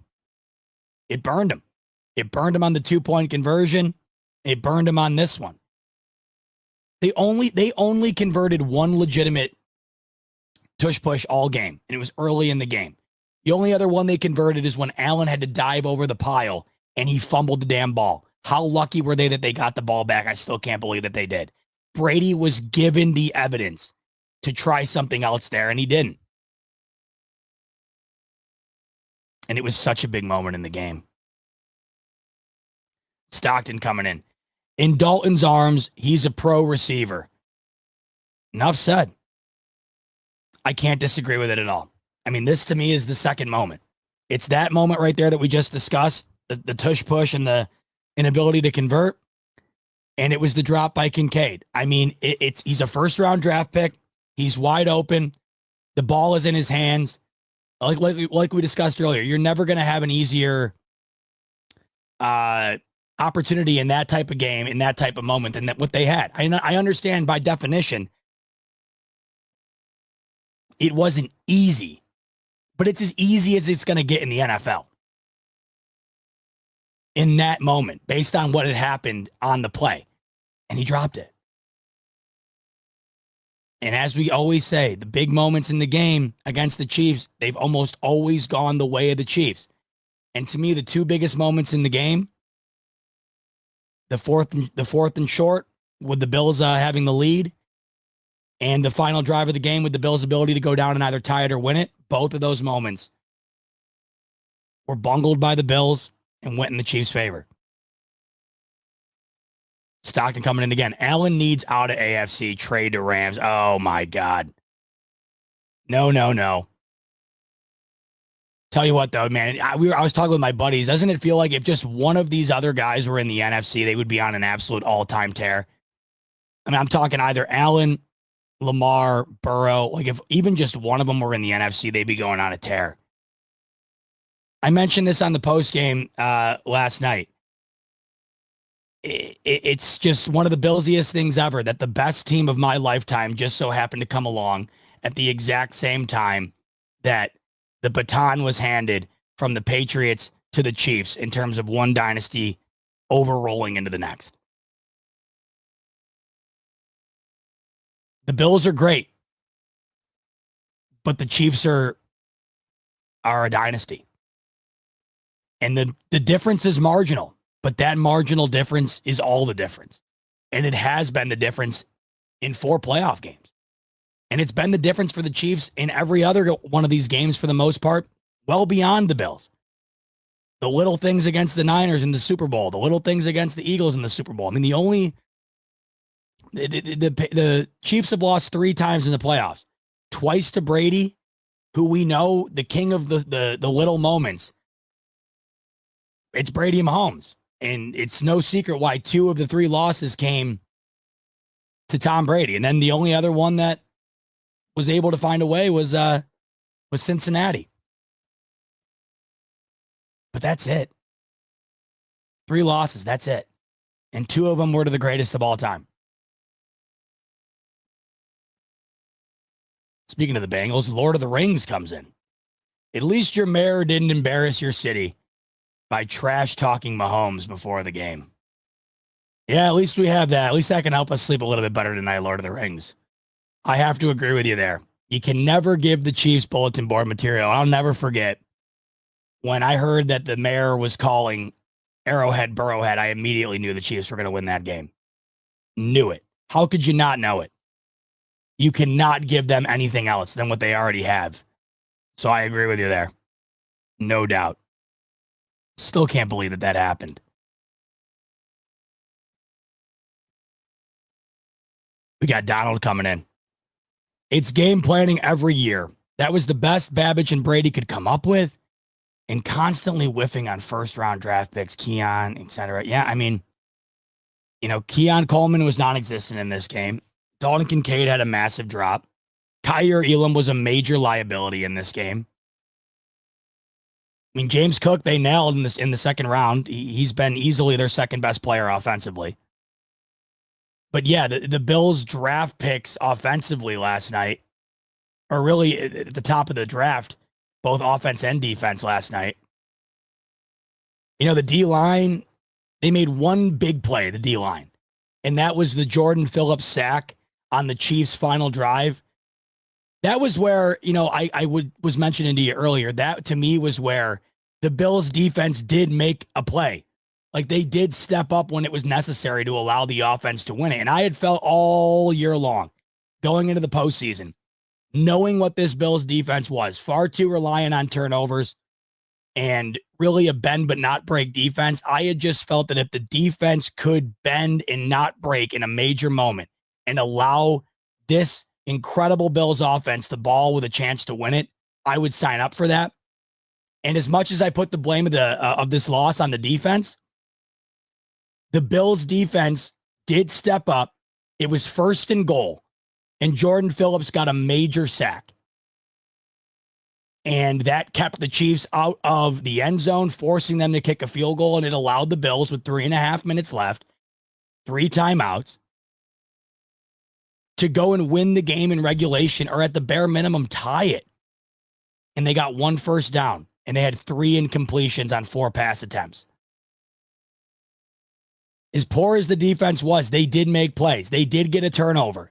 Matt Milano had a huge sack early in the game that knocked the Chiefs out of, or not early in the game, the first drive of the second half for the Chiefs. Matt Milano had a massive sack that knocked the Chiefs out of field goal range.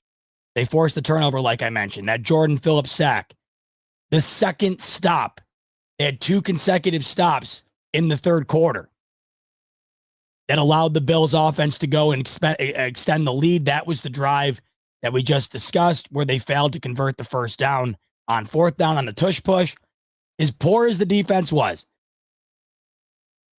with the knowledge that they allowed the Chiefs to score the most points they scored all year, they did come up big in certain moments that allowed the Bills offense to win this. And the Bills offense did not capitalize. And that's why I think that this loss, there's shared blame on both ends. And I know people want me to talk about Bean and Brady, but we will in a minute. Because that's part of the pie chart here. It is. It was a collective loss, in my opinion. Koss says they look scared to touch him. Trying to think, what were we talking about? Scared to touch him. I don't remember which play that was. You'll have to let me know. JD coming in. On the last play, Josh snapped the ball with 18 seconds left on the play clock. Why no hard count to see if they would jump or at least show their hand? Yeah, I mean, it's a fair point. Like I've said, hindsight's 2020, revisionist, but there's no doubt about it. The lack of creativity on the in that moment, or in all the moments where they decided to go tush push instead of something else, I think it cost them. And whether that would be trying a hard count, something, I don't know. There was no variation to it. It was the same thing every time. And like I mentioned, the only time it wasn't was when Allen jumped over the the line and he fumbled it and got extremely lucky to get the ball back. It was not working. And they went back to the well way too many times, including one of the more pivotal moments of the football game, including the 2-point conversion where game could have been slightly different had they converted that. There was no creativity there. And I'm not asking the world here. I'm just saying, why not even attempt to run it to the right side? Just any alteration of it in general, I would have been happy with. At least I could sit here and say, hey, they switched it up. It just didn't work. They did the same exact thing, and everybody knew what was coming. And when you have the best defensive coordinator in the league on the other side, and you have a stout D line and a defense that's really carried these Chiefs the last 2 years to the success that they've had, you cannot continue to go to the well, and you cannot rest on your laurels that the things that have worked all year are going to work right now. And he had been given multiple examples in that game to try and switch it up in that big moment there, and he didn't. And I thought the last drive was real rough for Joe Brady. That play call on the third down to go screen to Amari Cooper, I did not like. The tush push there, I really did not like. Man. 2020, man. Johnny Waz, the mortgage specialist. 4th and 5, no excuse. To not be prepared for the blitz. Maybe you don't know where it's going to come from. You got to be prepared for something. Give Josh some hot reads. Reed sets up Mahomes for success in similar situations. It's a fair point. I have to tip my cap to Spagnuolo there. It was an exceptionally well-run and designed blitz. Sending that corner there. They hadn't done that all game. But you're right. I mean, the key here is you have to have a counter to what they're running, and you have to be prepared for everything. And I think that you could have assumed that they were going to blitz there. And there was, but either way, it got home so quick. Even if they had a blitz beater right off the bat, they got home so quick, I don't know if it even would have worked. And what I come back to on that 4th and 5, we can sit here and say they should have had a blitz beater. They should have been prepared for the blitz. Allen should have thrown it to Shakir, this or that. What it all comes down to, Allen made the play. And it was in Kincaid's hands. We can sit here all we want and argue about whether they should have done this or should have done that. What they actually did worked. As ugly as it was, as improbable as it seemed, it did work. And it was dropped. That's the most disheartening thing. I know it's easy for us to sit here and want to hope that or think back on what they could have done differently. But in my opinion, the only thing that I think that they could have done differently or wish they would have done differently is just catch the football. It worked. And when you also consider what that would have resulted in, that would have gotten them down there already in field goal range on the cusp of being in the red zone. It worked.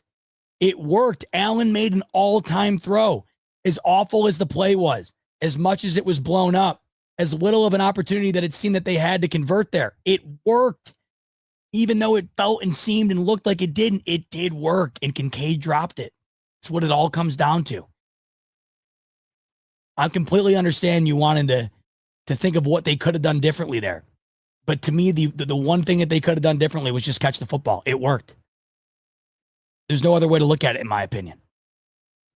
Oh, here comes Jim, the one who's coined the cast as the Cry Cast. I love that, by the way. It's the best way to define the end of the year tradition here, the Cry Cast. Jim saying, Cry Cast is here. Congrats on beating us in the regular season. Last year's Cry Cast, you described spot on what it's like being a KC fan. It's glorious. Yep, I know. That's everybody's favorite.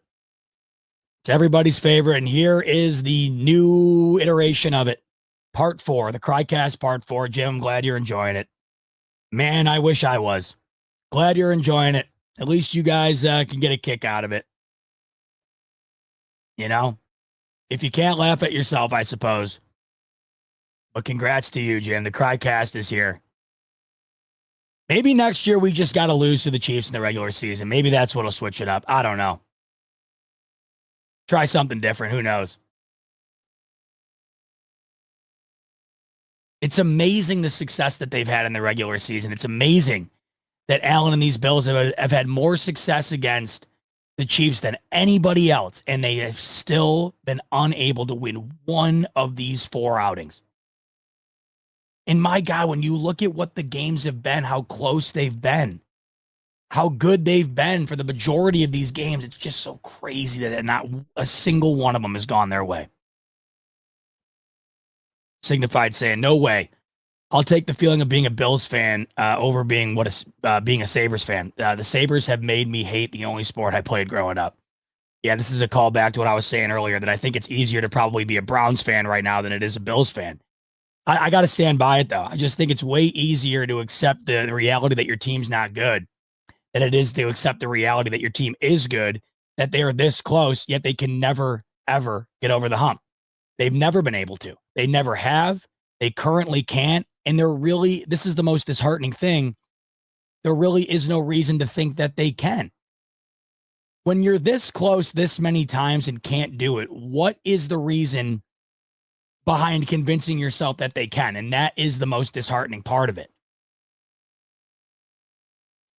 I mean, you can argue that the closest that they got was the 13 seconds. If anything, the next 2 times after that weren't as close. The Bills were completely outplayed last night, I had thought, for the majority of the game. The 13-second game was back and forth. They were outplayed for the majority of the game last year in the divisional, especially by the Chiefs offense.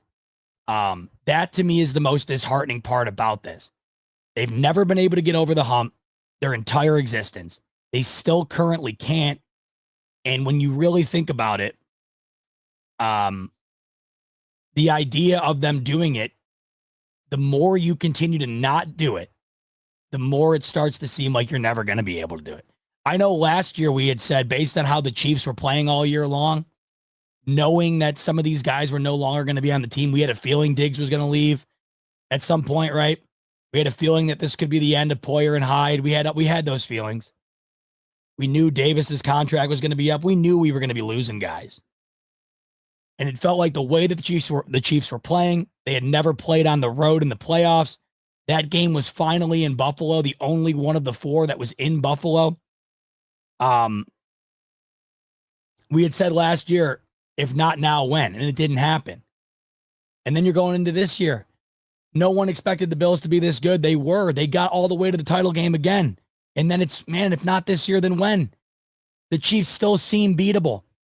The Chiefs still, even though they won 15 games, the offense wasn't as prolific as it used to be. All these games are close.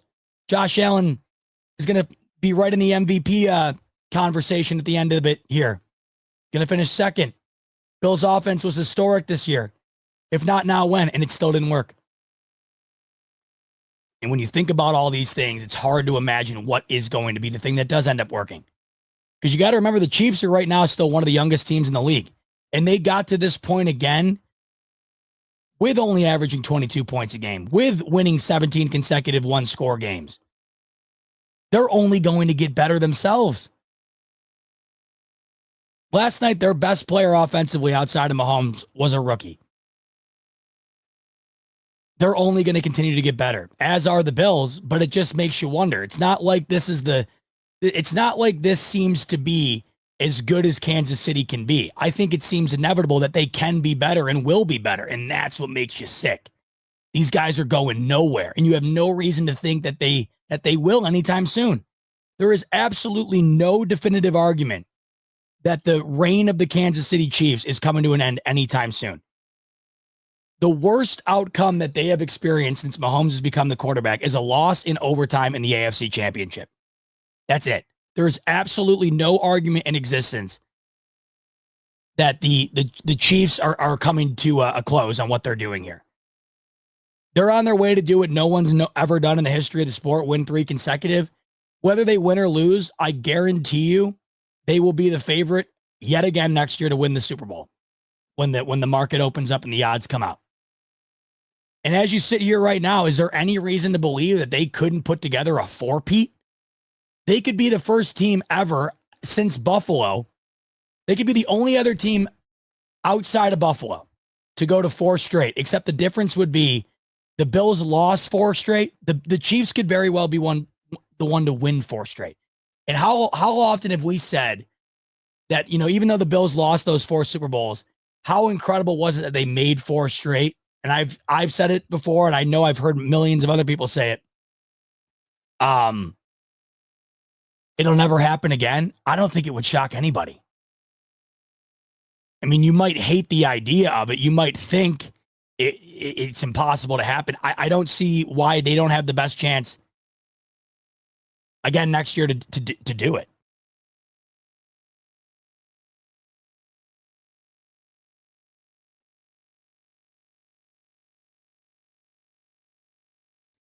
Donald coming back in. Chiefs get so much credit for us losing games. I mean, this is the reality though. Like they even if you lose the game, I mean, they still had to do enough to win it, and they did. They hadn't scored more than 30 all year. They did in that game. Regardless of the fact that the Bills may or may not have gotten a first down on that 4th down, regardless of the fact that Dalton Kincaid should have caught that ball at the end. The reality is, even though the Bills shot themselves in the foot several times in this game, the Chiefs still did in this game, by their own volition, what they hadn't done in any other game all year long. And that was a complete credit to them and them alone. Hadn't scored more than 30 all year long. And in the biggest game of the season, they do it. They did it. And it's kind of like last week with the Bills against the Ravens. There's a considerable argument that the Ravens lost that game more than the Bills won it. But the Bills still deserved credit for winning it. They capitalized on the moments that the Ravens blundered. And that's what good teams do. And like I've always said, I said it earlier in the show, in order to advance in the playoffs and get to February, not only do you have to be great, but you have to have things go your way. And things went the way of the Bills against the Ravens. And I know a lot of Ravens fans feel like the Ravens lost that game more than the Bills won it. And I think that argument is fair. But the Bills did not lose it themselves. Last week, they did not shoot themselves in the foot. They did not make any mistakes. They did not turn the ball over. And that's why they won it. As much as the Ravens screwed up, the Bills didn't, and that was the biggest factor. I mean, the crazy thing about this Chiefs game is the Chiefs were the one that had the biggest screw up in terms of the turnover battle. Once again, the Bills are the only team in this entire playoffs to lose a game when winning the turnover battle. Out of all the things the Bills screwed up in this game, they still did not turn it over. And the Chiefs did, and it still didn't matter. In fact, we go back to last year. This is now twice. Last year, Jordan Poyer forces the fumble on Kansas City. The ball goes out of the back of the end zone. The Chiefs would have won the game right then and there with that touchdown. And Jordan Poyer makes the play of the game, forces the fumble, and the Bills get the ball back with their opportunity to go and either tie it or win it, and they didn't. In both of the last 2 playoff meetings, the Bills have been the lone team in the matchup to force the turnover and still lost both the games.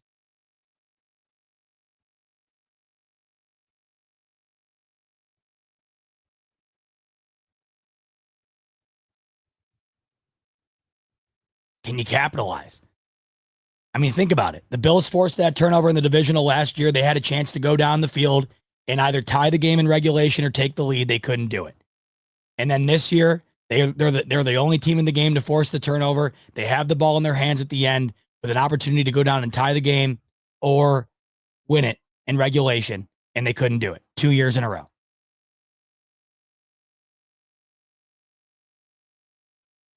Donald saying, can we call in? I think me and Rico might do that later in the week. I got to talk to him, but we're probably going to want to do that together. It's more fun when we do it together. We got to organize it a little bit so that it works without it being completely chaotic. So I like the idea. Maybe later in the week, that's something that we'll do. We'll definitely talk about it. That'd be fun. Get a lot of your guys' opinions coming out here talking about the end of the year. I think it's what we did last season. We'll probably look to do that again. So good call, Donald. I'll talk about it with Rico this week. And then maybe we'll do that later on in the week here.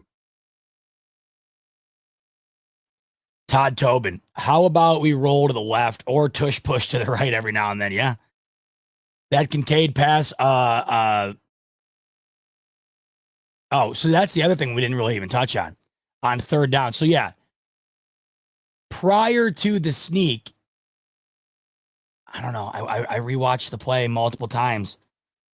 It did feel like Kincaid, the ball, when he landed on that third down prior to the sneak that failed, it looked like Kincaid had that first down. I mean, that's what's disgusting. Both of those plays came down to the judgment of the ref either just putting the ball a yard or a half yard further up or further back, and on both of the downs. Didn't go in the Bills' favor both times. I mean, how many times have you seen that pass to Kincaid prior to the sneak? How many times have you seen that exact same play go for a first down? Like where the ball lands, how many times have you seen the sticks converted? And this once again goes back to my point. You have absolutely got to have technology implemented for these moments. It's ridiculous. Every other sport has it. Every other sport has it. Baseball has it with the ability to review whether or not someone was safe or not at a base. They have the technology to show you whether it was a ball or a strike. I've been over it a million times. The NHL has it. Professional tennis has it. Professional soccer has it. I don't really know what the need would be for basketball. I don't think you really would need it. There's no real moment in the game that would require something like that. It's ridiculous. And I've made this argument so many times, so that's how you know it's got nothing to do with the Bills and the way that this game went for them. It's got everything to do with the integrity of the league and making sure that the calls are made correctly. Because far too often these games come down to these moments. And when you're leaving it up to the discretion of a bunch of guys just deciding whether or not they want to put the ball here or there, it's ridiculous. Too much money involved, too many eyeballs on the sport. I mean, there's so many things. It doesn't make any sense. Just doesn't. 445 block. Rico is a great brother. Held you down, bro. Yeah, last night Rico was rock. He was the rock man. Rico was the man last night. He carried. Rico was 17 last night. He carried. He was the MVP, man. I mean, I was distraught. Rico was on fire. I was just stunned. I mean, like 70% of the show, I was just sitting there dead inside. I had a couple buddies text me saying they hadn't seen me that dead inside ever. I was feeling it, man. I still am, but not to that degree. When it's fresh like that, oh my God. There's nothing worse than the initial gut wrenching of that loss, a loss like that. And then you're just sitting there pondering all of the things that could have went different. This is now the third straight time that this has gone that way. You just sit there wondering, thinking. And then it also hits you that the season's over. On top of all of it, the season's over. NV Mafia 2K. But what do you think Buffalo needs to do to finally get past those damn Chiefs? Even though it seems we've done enough to compete each year. You and Rico are the GOATs, by the way. Much love. Hey, much love to you, NVM Mafia. Really appreciate the chat and you coming in and hanging. I don't know.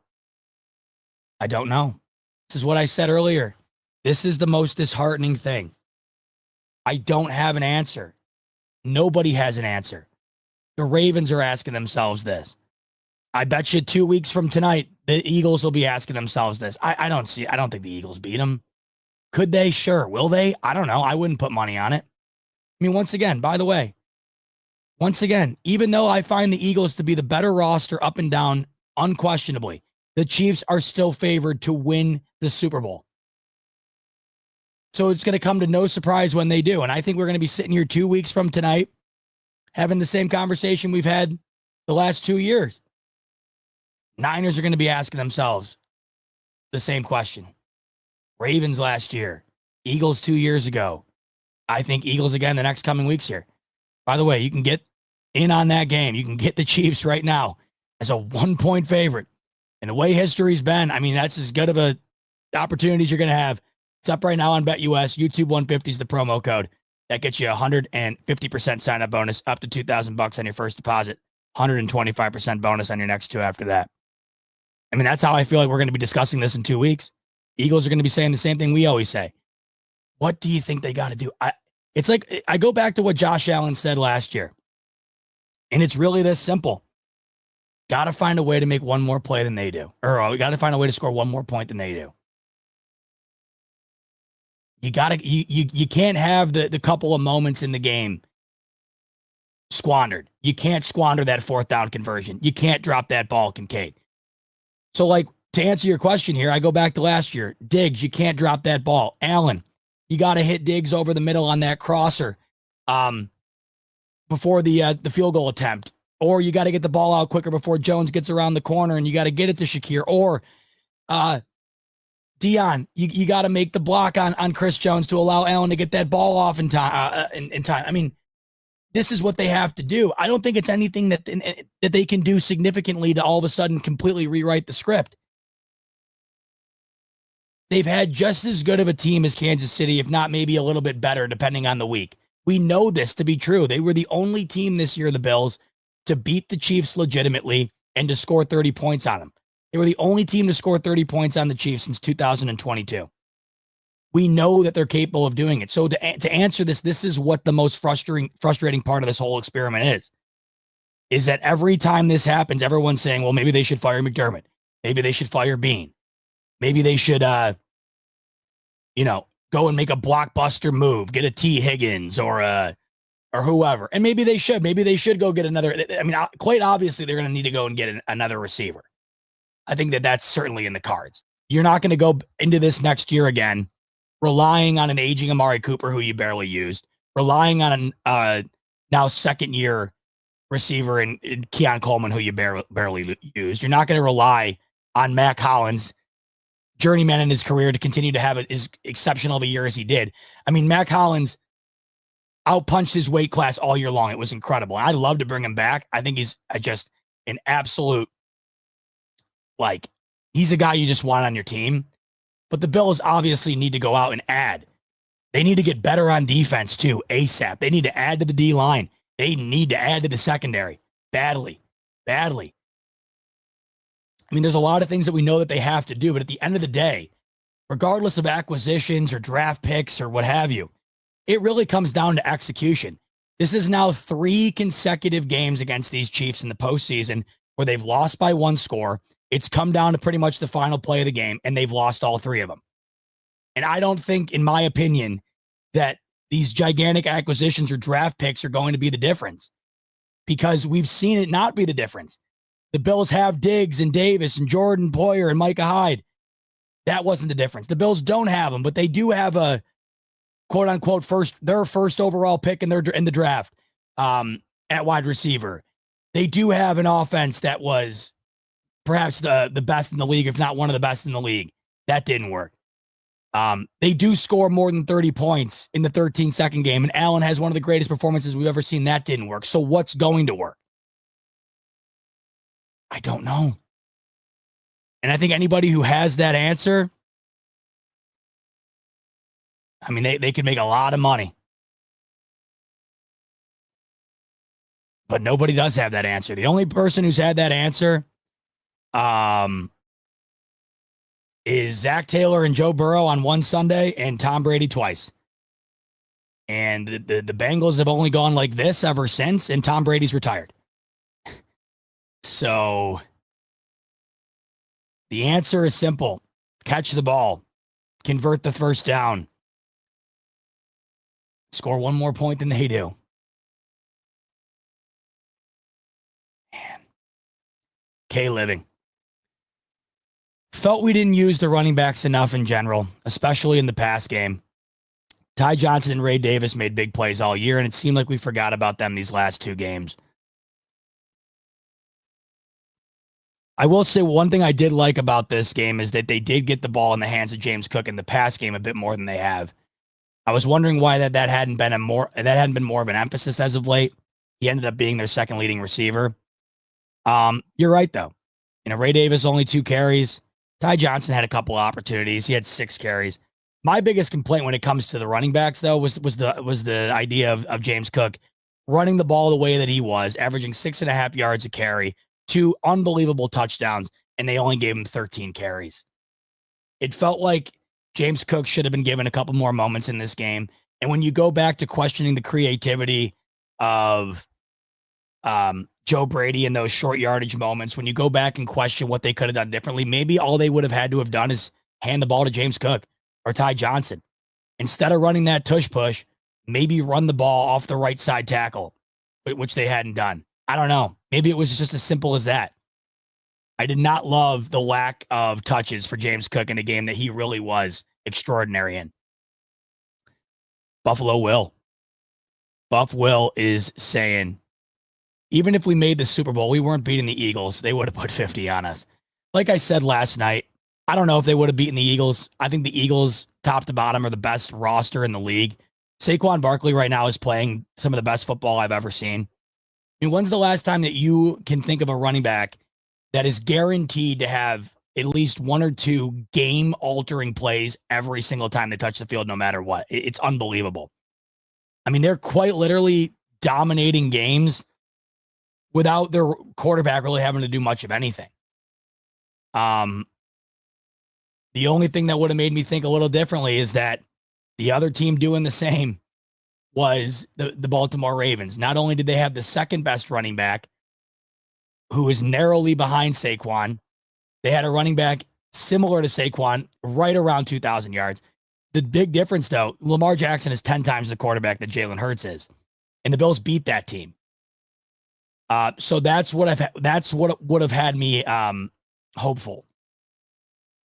What would have had me hopeful, should the Bills have won last night and had to go and play the Eagles in the Super Bowl, what would have had me hopeful is you would have had 2 weeks to prepare for it, and you had already proven to yourself that you had the capability of beating a team that likes to play football similar to how the Ravens do. Except the Ravens have the MVP at quarterback. The Eagles don't. Now, the difference is I think the Eagles' defense is better than Baltimore's. I think the Eagles' defense might be one of the best, if not the best, in the league. It certainly would have been a far tougher game. I think the Eagles are the better team when it comes to them in Baltimore. In fact, they beat Baltimore earlier in the year pretty handily. It wasn't a blowout by any means, but they were visibly the better team in the game, and they won it. I don't know if I would have loved the Bills' chances. I don't know if they would have won or lost, but like I said last night, I just wanted to see it. Last night, winning that game would have felt that would have been the biggest victory and achievement of my lifetime as a sports fan. No question about it, bar none. And I think winning the Super Bowl at that point, it just would have been gravy. All I really want, obviously I want to win one more than anything, but man, I also just want to see one. I just want to be able to say I saw one. Now, of course, we could be sitting here 2 weeks from tonight. If they would have lost, yeah, I would have been gutted, devastated, destroyed over it. But I just want the opportunity to be gutted, devastated, and destroyed in February and not in January. That's what I want. I'm going to be gutted, devastated, and destroyed regardless of what happens, it seems like. Can I not just have that be in the final game? Can I not have the ability to enjoy the 2-week build-up to the Super Bowl where they're interviewing all the players? You get all this media access. You get all this hype, all this build-up. The next 2 weeks are going to be solely dedicated to the build-up of the Super Bowl, talking about the Chiefs and the Eagles, except that would have been the Bills, talking about the history, talking about what it's taken to get here, how long it's been, what's on the line. It would have been so fun. We would have come on. I'm telling you, if we were going to the Super Bowl, I would have been live on here every single day. All of it. It would have just been extraordinary. Win or lose, it would have been extraordinary. It would have been something I've never seen in my life. It would have been something that I've always wanted to see and experience. So I get what you're saying, Buff Will. I don't know if the Bills would have won it. Certainly an argument that they would have probably been the underdog in that game. I just wanted to see it. I just wanted to see it. And this is really the closest they've been in terms of giving me the opportunity to see it, all of us the opportunity to see it. In the 13-second game, they still would have had to go on and beat Cincinnati. That game didn't give them a trip to the Super Bowl. Last year, they still would have had to have gone on and beat Baltimore in Baltimore. And then the first time they played the Chiefs in the AFC Championship, they just were not good enough to win that game. And even if they did pull one out of their ass, they were not beating that Tom Brady Bucs team. They were just on a tear. Nobody has beaten this Chiefs team quite like the Bucs did in that Super Bowl. I don't think the Chiefs have lost by that margin prior to that with Mahomes, nor after that. I think that was the worst loss that they've ever had with Mahomes. It just happened to be in the Super Bowl. And if they did that to that Chiefs team that destroyed the Bills 2 weeks prior in the AFC Championship, what would they have done to the Bills should the Bills have lucked out and won that game? So when you get down to it, this really was the closest and the best chance the Bills have had, at least in my lifetime, to give me the opportunity to go and see that Super Bowl. And once again, always the bridesmaid, never the bride. Bartek, my main man, BT. It just feels like the Chiefs are always 2 steps ahead. Had a defensive play for the 4th and 5 and had a play for the first down to close out the game. Yeah, it's always the moments that are the biggest where the Chiefs seem to rise the most. I mean, the fact that you're running the tush push, even though you might think it was a first down, some others might, the fact that they made it close enough to where it had to go to review, the fact that they made it close enough to where the judge ultimately ruled it short, they made the play. The fact that Spagnuolo had designed that blitz to pretty much throw off any expectation from the offense, the fact that he hadn't run it all game, hadn't given him any idea of what was coming, did it in the biggest moment, ultimate difference. And then like you're mentioning, at the end of the game there, as crazy as it is, the Bills could have forced a 3-and-out after Kincaid dropped that ball. They could have forced a 3-and-out and still have had, I don't know, maybe a minute, a little less to go down and get a field goal off. And they gave up 2 first downs.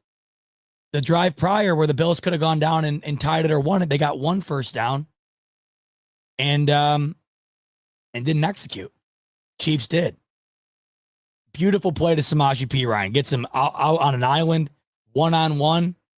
Beautifully designed. They always have the answer. That's why I said earlier, as great as Josh Allen is, as great as this offense was, if the roles were reversed, if the Chiefs were in the 32-29 hole, if they were in the deficit on that score, if they were in the same exact boat the Bills were in last night, I think a lot of us would think that the Chiefs unquestionably would go down and either tie it or win it in regulation.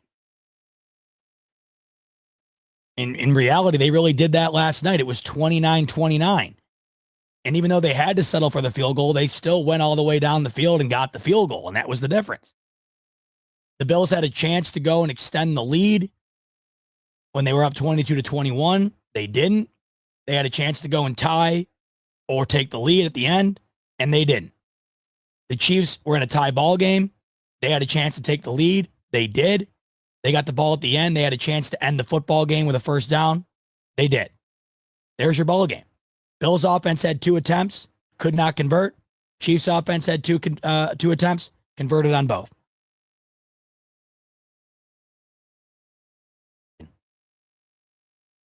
And you even go back to last year. Look at the Bills were down 27-24. They had the ball in their hands. They could have taken the lead. They could have tied it. They didn't. The Chiefs always rise to the occasion. You do not go to 7 consecutive AFC championships. You do not go to 5 of the last 6 Super Bowls without rising to the occasion every single time.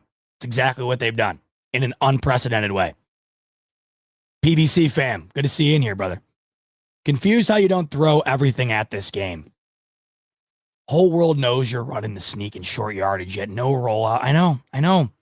No throws to a leak tight end out of the formation. Nothing but what everybody knows is coming. And that's what's killing me about it. Because it'd be different if they hadn't run see, this is the thing.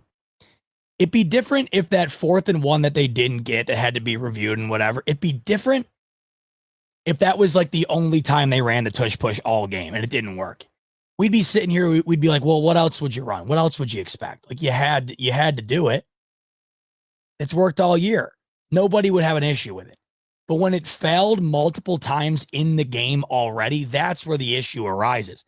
What did they go for on it? What were they, 2 of 6 running it? I mean, there was another moment before James Cook scored that incredible touchdown where it was Josh Allen running the read option and he pitched it out to Cook and then he dove over the pylon or dove over the line with the ball. The Bills ran the tush push the play prior to that. They didn't get it. It failed numerous times. I believe they were 2 for 6 on the play in the game. And they were 28-30 going into it. What more did you need to see to know it just wasn't your night when it came to that play? They had your number on it. I couldn't agree more, PBC fam. Like I said, if it was the only time they ran it in the game, or maybe the second time they ran it and it didn't work, you live with it. But when you run it 6 times and you're batting You're batting 33% on it. Like you're saying here, this isn't week 11. This is the AFC Championship with a chance to go to the Super Bowl for the first time in 3 decades. Where's the creativity? Where's the kitchen sink being thrown? It wasn't there. And how do you not have something else in your bag? Like you're saying here. Like, why not? We've seen the Eagles do this before because they're the one most known for this play. I've seen them do different things where they'll kind of come back out of it and pitch it off. You could even throw it. I mean, you could line up in that formation, snap it, and then you could have one of the tight ends motion out, snap it, throw to the side. I don't know. You could get as creative as you want. And like I said earlier, you could also just do something very simple, just a slight variation. You could either go to the right, hadn't done that once, they went left every single time, or you could turn around and hand the ball off. Everybody in that moment thinks Allen's going to get it, so they're burying in on the center and Allen. If Allen doesn't immediately lean forward and instead comes back out and gives the ball to the running back, the entire defense is already in the scrum. You'd have to imagine Cook or Johnson or Davis, they'd have the ability to visualize where everybody is because everybody's already dedicated to the sneak, and then Cook can jump over the line or barrel in there. I don't know. I'm not asking the world here. I'm not saying you got to scheme up the most unbelievable creative play we've ever seen out of it. It just felt like they had to do something slightly different, and they didn't at all. I mean, I'm talking like all they could have, even if they just went to the right side, I could have lived with it. Even if they just went to the right side, I could have sat here and said, you know what?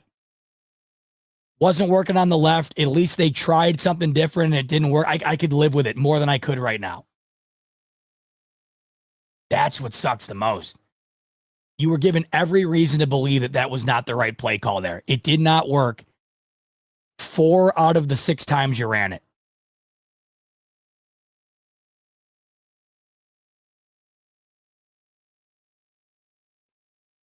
All right, I'm going to run to the bathroom real quick. We'll keep rolling. We're 3 hours in. I'm not close to done. We can still keep chatting. I'm going to keep doing the super chats. Once I get through the super chats, we'll dive into the normal chat, take some questions, talk about whatever you guys want. I'm going to run to the bathroom real quick, and then we'll keep going.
My cats are going crazy. I had to close them out.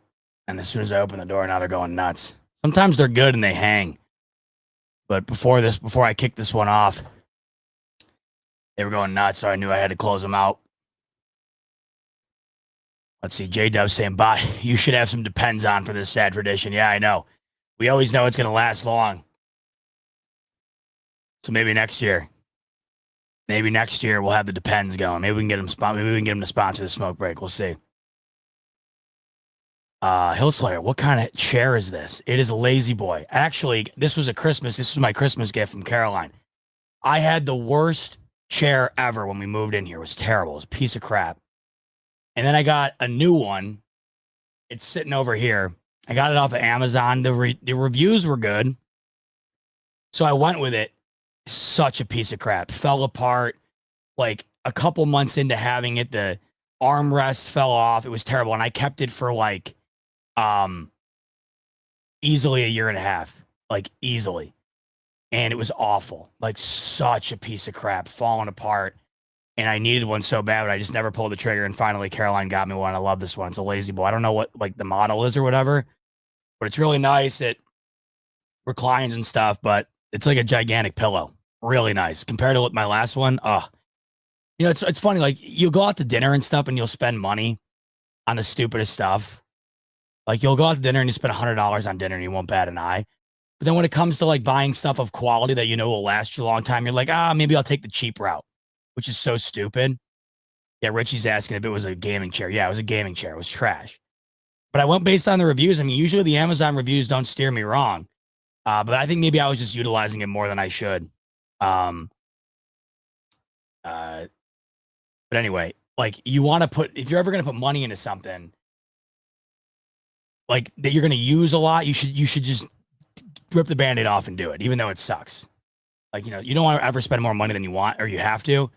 But when it comes to like stuff like that, you're going to utilize every single day. It's probably worth doing it because as you can see, I had to go through 2 chairs before finally Caroline ripped the Band-Aid off for me and got me it. Teddy's saying, I want to see your cat. They're being naughty right now. One of them's in here. The other one's hiding. My buddy Tunes. So we have a male and a female. Tofu is the female. She's hiding. Tunes is sniffing around right now. He's right here. But he's not much of a lap cat. He's more of a sit by you cat. Hang out with it. He's the best.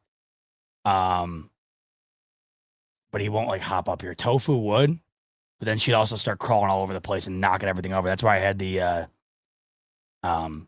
door closed in the first place. Alex is saying Jake Ellenbogen spent $1,500 on his chair. What did he get? One of those X chairs? Those are amazing. Yeah, I mean, it's crazy. The chair economy, you can go crazy. I mean, I've seen some chairs. It's unbelievable. You can spend thousands of dollars on chairs. It's nuts. But those X chairs, I see like commercials for them. They have like built-in heating and cooling technology. Like you can literally make the chair cold, like kind of like those Sleep Number beds. And the chair itself doesn't look like it's all that crazy. It looks like a normal computer chair, but I guess it's really nice. This right now is fine. Maybe one day when I hit the lottery or something, I'll go nuts on the chair. But for right now, this is perfect. Kevin's saying he spent $50 on a chair on Temu. Listen, you can get some nice stuff on Temu. You can.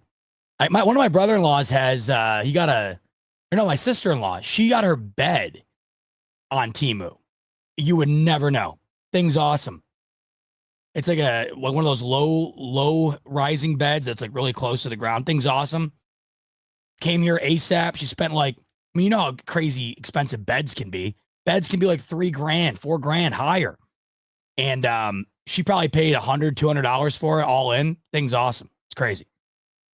And like Cass is saying, no doubt. I mean, the difference, he's saying chair $40, chiropractor $5K. Yeah, no kidding. Like the difference in feeling from a nice chair to a crap chair, it's well put, Cass. I mean, this is where I was saying earlier, like rip the Band-Aid off. If you're going to be utilizing something a ton,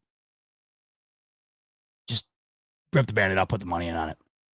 PVC saying we win the Super Bowl and all the BF fam is buying bot 1,000 chair. Listen, I'll buy it myself. Although, tell you what, every year when this happens, inevitably, when the Bills lose and they don't win the Super Bowl, The only thing that kind of brings a little solace to me, the only silver lining, I'm talking, it's the only thing that I somehow find a way to make myself feel better about it. You guys know how I am. I always talk to you guys about, like, I love the Abercrombie Bills merch, and you see all the stuff behind me. And what you can see on camera is only like a small part of it. I have stuff all over the place in here. If the Bills won the Super Bowl, I don't think I'd be able to contain myself. I don't think I'd be able to help myself. I would have to own everything that said Bills Super Bowl champion on it. Everything. I don't think I'd be able to contain it. Caroline would want to kill me. I'd seriously want to. I'd really want to punish myself. I think if I came to terms with what I had probably just done, it would be like a blind rage. Or it would be like I wouldn't even be. I would be completely sober, and it would still feel like a blackout experience once I finally came to the conclusion of how much money I actually spent. Once the euphoria, the initial euphoria of the Super Bowl win wore off, and God knows how long that would take. But let's say the Bills win it, and that would be on February 9th. Let's say the draft rolls around, when you're finally putting the previous season to bed, when the draft rolls around and it hit me, I'm like, oh my God, I should not have done that. I'm in debt now. It's the only thing that gives me somewhat of a, hey, helps you sleep a little bit better at night. It's the only thing. In fact, Greg Thompson tweeted it out. I retweeted it. I think the Circle the Wagon podcast guys had tweeted out, like, how much would you spend on Bill's Super Bowl merch if they made it? And Greg had said an amount that my wife could never find out about. I couldn't have resonated with that more. Like, that's exactly how I felt, except my wife would 100% find out about it. And yeah, it wouldn't be good. But it would have to be done. It would be necessary. Where were we here? Left off with PVC fam, yeah. JD coming in again here. Appreciate it, JD. Josh Allen pointing out the hold live during the play on Hollins was epic. Yeah, so initially, I had chalked that pass up to the 2 on the first drive where I'm like, what the hell is Allen doing? He hasn't thrown balls like this all year.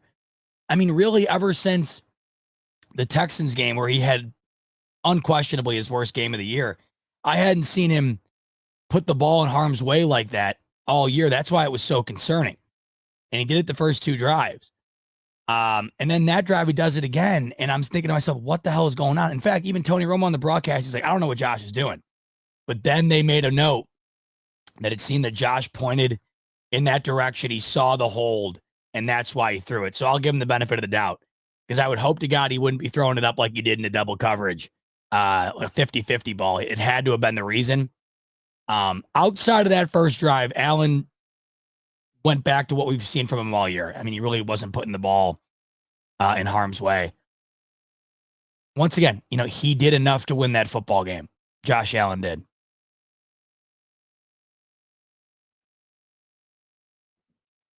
Just how it felt. Eric's coming in. I have to ask a raw question.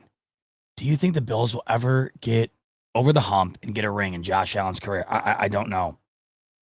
I don't know. Here's what I really struggle with. I think I said this, I kind of alluded to this last night. What I hate the most is the whole, hey, you know what? Hell of an effort, team. We'll get them next year. You guys are so close. We will eventually get there. And that's great. And look, part of me's jealous. I wish I could be that eternally optimistic. I wish that immediately following that game, instead of me being completely depressed and me being sad and angry and all these different emotions, I wish that I could immediately flip the switch and be like, hey, great year. Next year is the year. I just can't do that. Once September rolls around, I mean, it's routine at this point. Every year, September rolls around, you're bought back in. That's where I'll be, surely. But when you really think about it, yeah, they're close. But when do you get to the point where you just admit to yourself that close, like the old cliche goes, only counts in horseshoes and hand grenades? They've been close 4 times. They've been close since COVID. And I know it's crazy to fathom, but COVID was 5 years ago. COVID was half a decade ago. Ponder on that for a second, how insane that reality is. Feels like it was 5 months ago at times. That was 5 years ago. Go back to the hysteria of COVID, where the world was shut down. You had to wear a mask everywhere. You couldn't leave your house. The Bills have been close since then. Every time. Close. One of the best teams in the regular season, unarguably. And even last year when they weren't, still won the division. Still got to the divisional. Still had a chance to either tie or win the game against the Chiefs in the playoffs. Didn't do it. They have been close every single year. So what's the painful truth here is that I don't know how, I don't know what to say anymore. And I don't know what to say to myself, to you guys. Close doesn't matter. You know, close was fun. When you were close in the AFC Championship, you could say, wow, you know what? This team, the drought was still very fresh. Now it feels like the drought was a lifetime ago, doesn't it? It does. It's crazy how that works. The drought was my whole life, and now it feels like that was a lifetime ago. But when they had first made the AFC Championship with Allen, the drought was still fresh. The drought was still only 3 years prior. Now we're getting to the point where the drought was nearly a decade ago, which is crazy. So at that time when the Bills were close, yeah, you could really, you know, lay your head on the pillow saying, hey, they're close, man. They got the guy. They're going to continue to get better. They're going to be back, right? And then even in the 13-second game, you watched the emergence of Josh Allen become a superstar. It was in the 13-second game that despite losing, Josh Allen ascended to the top of the league, not only in terms of quarterback play, but really in terms of respect, notoriety. He arrived. Even though he was already terrific, it was that moment, despite a loss, where Josh Allen really solidified himself as him, you know, the guy that everybody considers to be either the second or third best quarterback, whatever. He firmly planted himself into that argument. And then that happens, and it was the most gut-wrenching, heartbreaking loss I've ever experienced, probably will ever experience until the next one, obviously. But even then, you could say it doesn't get closer than that. Allen is arguably the best quarterback on the field any given Sunday. This team's got it.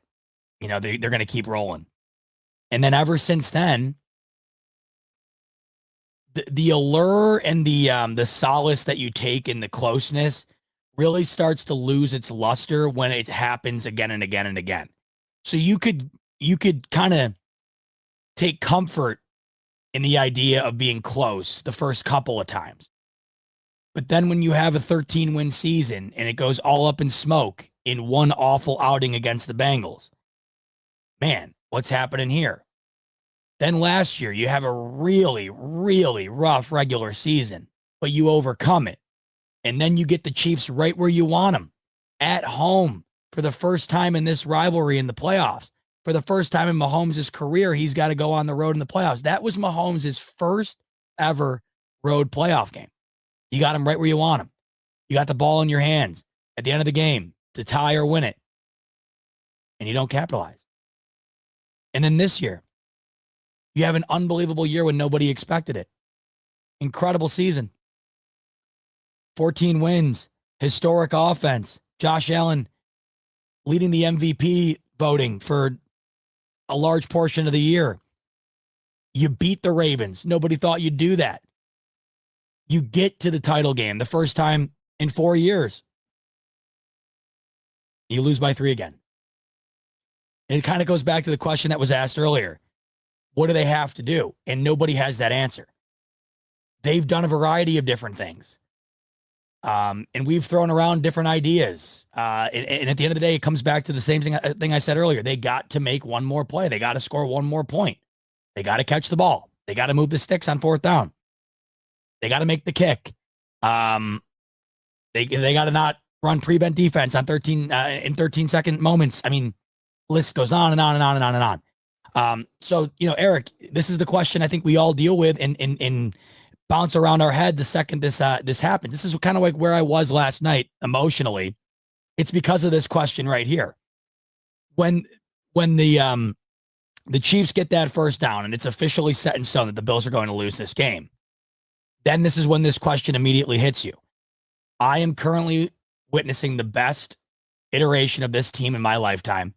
They are unquestionably a top 3 to 5 team in this league, depending on who you ask. Josh Allen is a top 2 to 4 quarterback, depending on who you ask. They just had one of the best seasons in franchise history based on a laundry list of different metrics. And it still wasn't good enough. And as soon as that game ends, you sit there and you ask yourself this exact question you're asking me right now, Eric. When will they ever get over the hump? Will they ever get over the hump? Will they ever win a ring? Will Allen win one with them? Will the best version of this team still not be good enough? And then you also factor in that this best version will not be this best version forever. Everything's got to shout out my man Dave Matthews. All good things come to an end sometime. I know it's probably not a direct Dave Matthews quote, but that's how I always think of it because it's part of one of the songs. There's going to come a day, just like it did with Tom Brady and the Patriots, or Peyton Manning with the Colts, or Big Ben with the Steelers, and hell, Drew Brees with the Saints. Man, even Andrew Luck, middle of his prime, just saying, hey, I'm done. There's going to come a day where it's going to be done. And you know that the second that it's done, this is going to take a very long time to get back to. Look at New England. Firing a coach after his first year. Multiple different quarterbacks, rookie quarterback, and a complete rebuild. The Saints have not been close to what they were since Drew Brees retired and Sean Payton left. The Colts, they have yet to recover from Andrew Luck leaving them at the altar. Multiple head coaches, multiple quarterbacks, and inevitably about to be on another one because Anthony Richardson is not the answer. And more than likely, Shane Steichen, I mean, is he not probably coaching for his job again this year? People wanted him out after this past year. They have yet to recover. The Steelers, they have yet to recover from Big Ben retiring. The Giants have yet to recover from Eli Manning retiring. It's inevitable. When your top guy is gone, the days of being the top dog are also gone until you find the guy again, until you rebuild it again. It's the beauty of the sport. You have to be torn down in order to be built back up. It's why this league is amazing. Take the Washington Commanders, for example. That's a 4-win team last year, one of the worst teams in the league. And within one calendar year, they get rid of their owner, they hire a new head coach, a new GM, they draft a rookie, and what do you know? They're in the NFC Championship. It's the beauty of the league, but it's also what sucks the most. Because now Patriots fans who were used to nothing but dominance have one of the worst teams in football. Giants fans who experienced 2 of the most incredible Super Bowl championships anyone's ever experienced. They've been abysmal ever since. One of the worst teams in the sport. The Jets make 2 consecutive AFC championships with Rex Ryan and Mark Sanchez. They have not made the playoffs since. The Steelers are the definition of the NFL's version of they're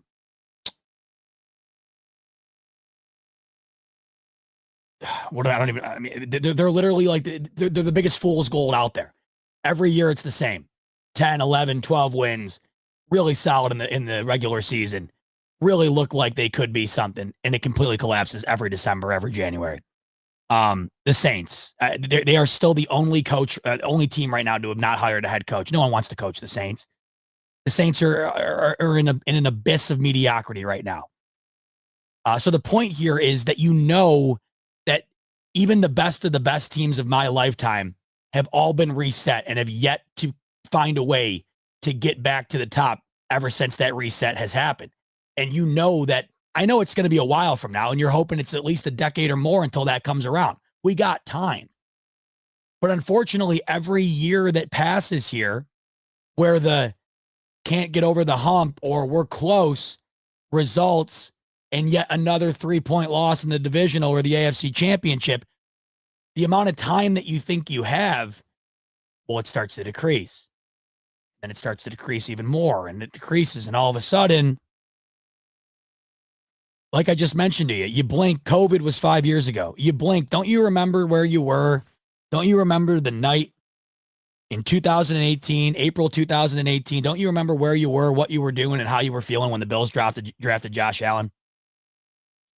That was 7 years ago.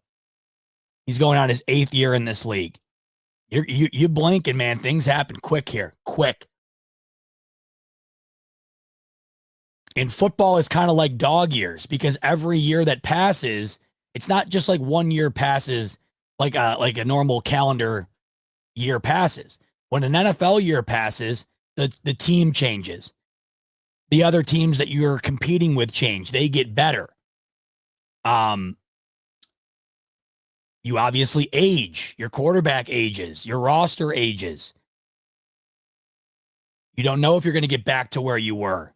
It gets more difficult. It's way more than just another year passing. So many other things pass too. And that's why the more years you waste being close, the more, the more you're starting to get to the territory that you don't want to be in. And that's considering the fact that you're just wasting all-time stuff here. And like I keep saying, I don't know what more they can do. I don't know I don't really know what much more anybody can do. All 31 other teams right now are it's the Chiefs' world, and 31 other teams are living in it. That's the reality. The only team to win a Super Bowl out of the AFC since Mahomes has entered is Tom Brady. And he did it twice, including once beating Mahomes. Joe Burrow is the only one, like I said, not named Mahomes to have one win against Mahomes, and it was in overtime. It is the Chiefs' world, and everyone is living in it. And it's not just the Bills asking themselves these questions. The Ravens are asking it. The Bills are certainly asking it. But, of course, you got the Steelers. What do we do with Tomlin? What do we do at quarterback? The Niners, man, all of a sudden we went from the best roster in the league to, man, we got old quick, and I don't know what to do with Purdy. Do we pay him $60 million? Is Kyle Shanahan the guy? Is half of our defense going to retire? Is George Kittle going to retire? Is McCaffrey ever going to be the same off the injury? It happens quick. I mean, the Niners is the best example. We are sitting a year ago this time, right now, a year ago. The Niners had the best team in football, head into the Super Bowl, and took that game to overtime with a chance to win it. Now look at them. They don't know what they are. They have no idea what the future looks like for them. And this, Eric, this is what it all comes down to. The question that you're asking right now, this is what it all comes down to. I don't have an answer for you. Nobody does. In my heart of hearts, what do I genuinely think? I have such a hard time thinking that the talent that Allen is will leave this league with nothing. I have such a hard time thinking it. But on the same topic, on the same wavelength, I have a really tough time thinking that all of a sudden these Chiefs are going to diminish to a point where they're beatable. I have a really tough time in my mind imagining this Chiefs team losing in the postseason. 3 consecutive years of not losing in the postseason.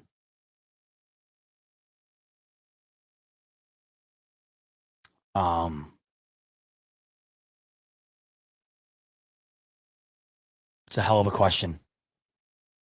And this is really what this time of year all comes down to. Especially because you're about to enter into the worst time of the year, bar none. This is the worst time of the year, every year. Super Bowl comes and goes, and there's just nothing. There's nothing going on in February. There's nothing going on in March until the NCAA tournament, which is fun for a week and a half. I'm not a baseball guy at all, so it's just nothing. I'll get into the NBA playoffs once April rolls around a little bit, but I don't really care all that much. It's fun to watch, but I'm not going to be all into it or die hard into it. Same with the NHL playoffs. Yeah, you'll watch, but this is the time of year that sucks. And all you're left with is sitting here thinking about what could have been. And this is what you do every year. And this is where I go back to it being worse being in this position, I'd argue, than being in a position where you're just not that good, like the Browns or the Giants or whatever, because every year that passes, you're wasting this. And then eventually you're going to become one of those teams until you can get back to where they were. And you know what it was prior to this. Bills were dominant in the 90s, mediocre to bad for 20 years, dominant right now. And the similarity between this team and the 90s team, nothing to show for it. And then eventually it's going to have to reset again.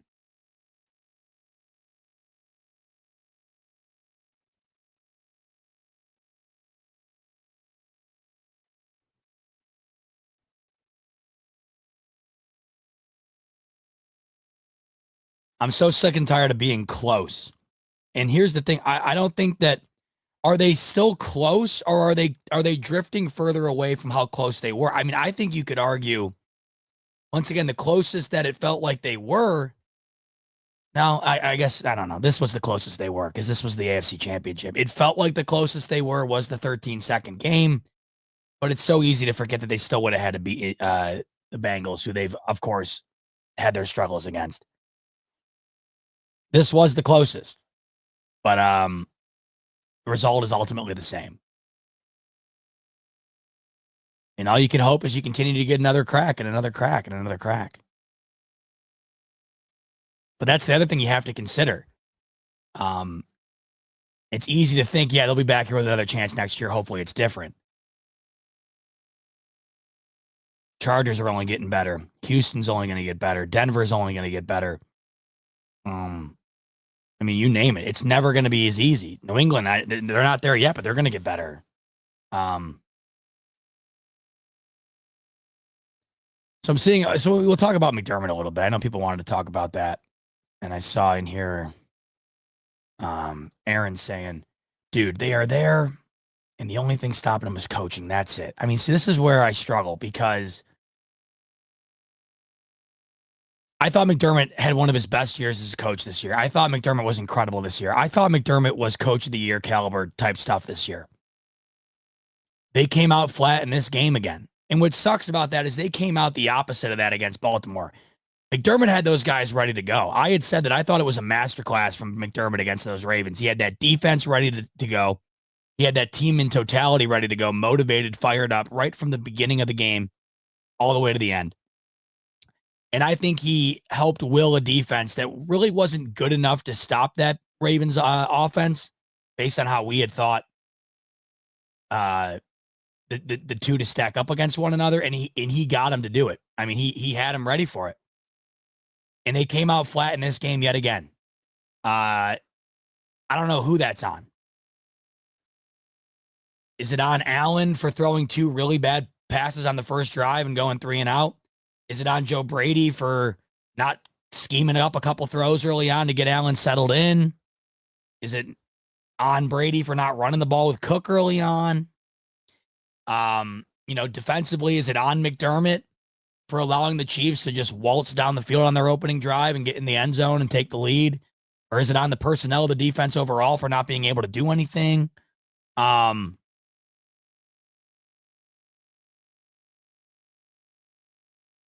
This is what I struggle with.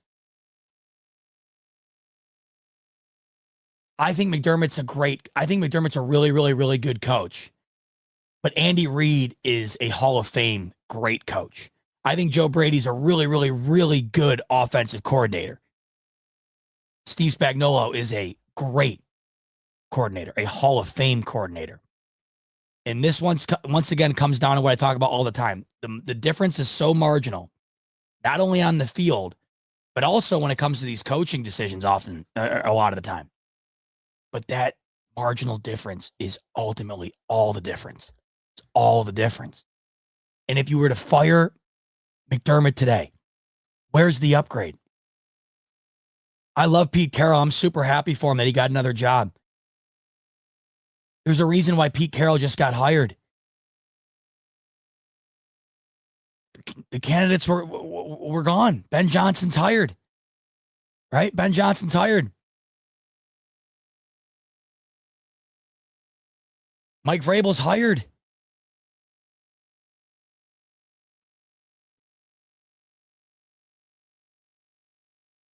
The Saints still have not hired a coach. The Cowboys just promoted Brian Schottenheimer. The only thing I know about Brian Schottenheimer is his dad's Marty Schottenheimer. It's the only thing I know about Brian Schottenheimer. You fire McDermott right now, who's coaching the Bills? Who?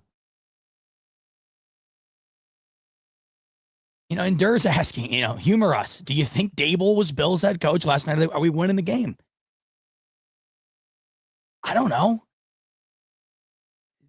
Dable, it's been nothing but a dumpster fire since Dable's left Buffalo and went to New York. And I understand it's a way worse situation, but I can't sit here and definitively say it would be any different. Why would it be any different? What would make me think it would be any different? I have no idea. I don't know.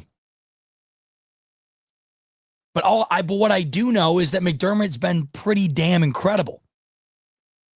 And what's available right now is a significant diminishment in coaching ability should they fire him today and try and go and find somebody else. I mean, the amount of job openings that just were, created and then immediately closed. What's available right now? The only argument maybe you could make is the Bills poach Bill Belichick from North Carolina. And I don't know if everybody would be on board with that. I mean, what gets lost in all this is what McDermott has succeeded in.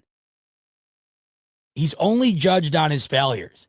He's hardly ever judged on the success. This guy came in and completely revitalized a bottom barrel organization, completely changed the culture, made it from one of the most mediocre to one of the best in sports. Brought this team to the playoffs each and every year other than Allen's rookie year. Has won the division 5 consecutive years in a row. Multiple AFC championship appearances. One of the best overall teams in football since he's entered the league as the head coach of the Buffalo Bills. They've had more success than any other team not named the Kansas City Chiefs. And it sucks because every year he's judged on a 3-point outcome or a 1-score outcome that he's on the losing end of against Mahomes and Andy Reid. And this is what I keep coming back to. This is what's the most frustrating part of being on the wrong end of all-time stuff. I mean, this is what was being said about Tony Dungy and Peyton Manning. This is what was being said about Sean Payton and Drew Brees and Mike Tomlin and Ben Roethlisberger. How do they, or Mike McCarthy and Aaron Rodgers? Like, how do you not have more to show for how great you were? Well, you were on the wrong side of the greatest dynasty in the sport. And we're already witnessing right now, the Chiefs are on better pace than New England ever was. The pace that they're on right now is going to blow what New England was out of the water at a seismic proportion. What they are doing right now, if they continue this pace, it will make what New England did feel like just a middling accomplishment. And how insane is that? Like we just talked about not all that long ago. The idea of them going to 4 is 4 in a row and winning 4 in a row. The fact that that is even comprehensible tells you all that you need to know. The fact that that is even something that you can sit here and confidently say, yeah, you know what, I could see it happening, is insane. It's insane. And this is the comment I see all the time, and I get it, right? Money Mitch. Josh Allen with an offensive coach would feed families. Here's what my counter to that would be. The Bills just went 10-0 at home. They scored 30-plus points in, what did the Bills play this year? The Bills played 20 games this year, and I'd have to go back and count the exact number, but I believe out of the 20 games this year, the Bills scored 30-plus in maybe 15 of them. Anywhere between, I think, 13 to 15 of the games, the Bills scored 30-plus. Bills averaged right around 30 points. Josh Allen was an MVP candidate. They had a 1,000-yard rusher for the second consecutive season. They did all of this without much talent at the wide receiver position. James Cook led the league in touchdowns. They had another 40 touchdown season from Josh Allen. They had the first season in franchise history where they had 30 touchdowns on the ground and 30 touchdowns through the air. You could argue this was the most successful offensive season the Bills have ever had in franchise history. How much different and how much better would it have been, if at all, if they had an offensive head coach? The offense is already the best part of the team. That's what I struggle with. And oftentimes these offensive coaches, that's when you start to see the defense start to diminish a bit. Then you'd have to have an extraordinary defensive coordinator. And these offensive coaches are also very high risk, high reward. How often does it not work out? How often do you see these guys get hired and it just fizzles out? It's the analogy I use all the time to compare to this would be like the Josh Allen effect on the draft. How many guys have gotten drafted because of Josh Allen's success? Because Josh Allen was a guy that no one thought would work out. And because he worked out, now all of these organizations take flyers on guys that were in a similar spot where they don't think that the talent is quite there yet, but maybe it can get there. And if it does, maybe we get the next Josh Allen. So that's why you see Trey Lance get drafted as high as he does.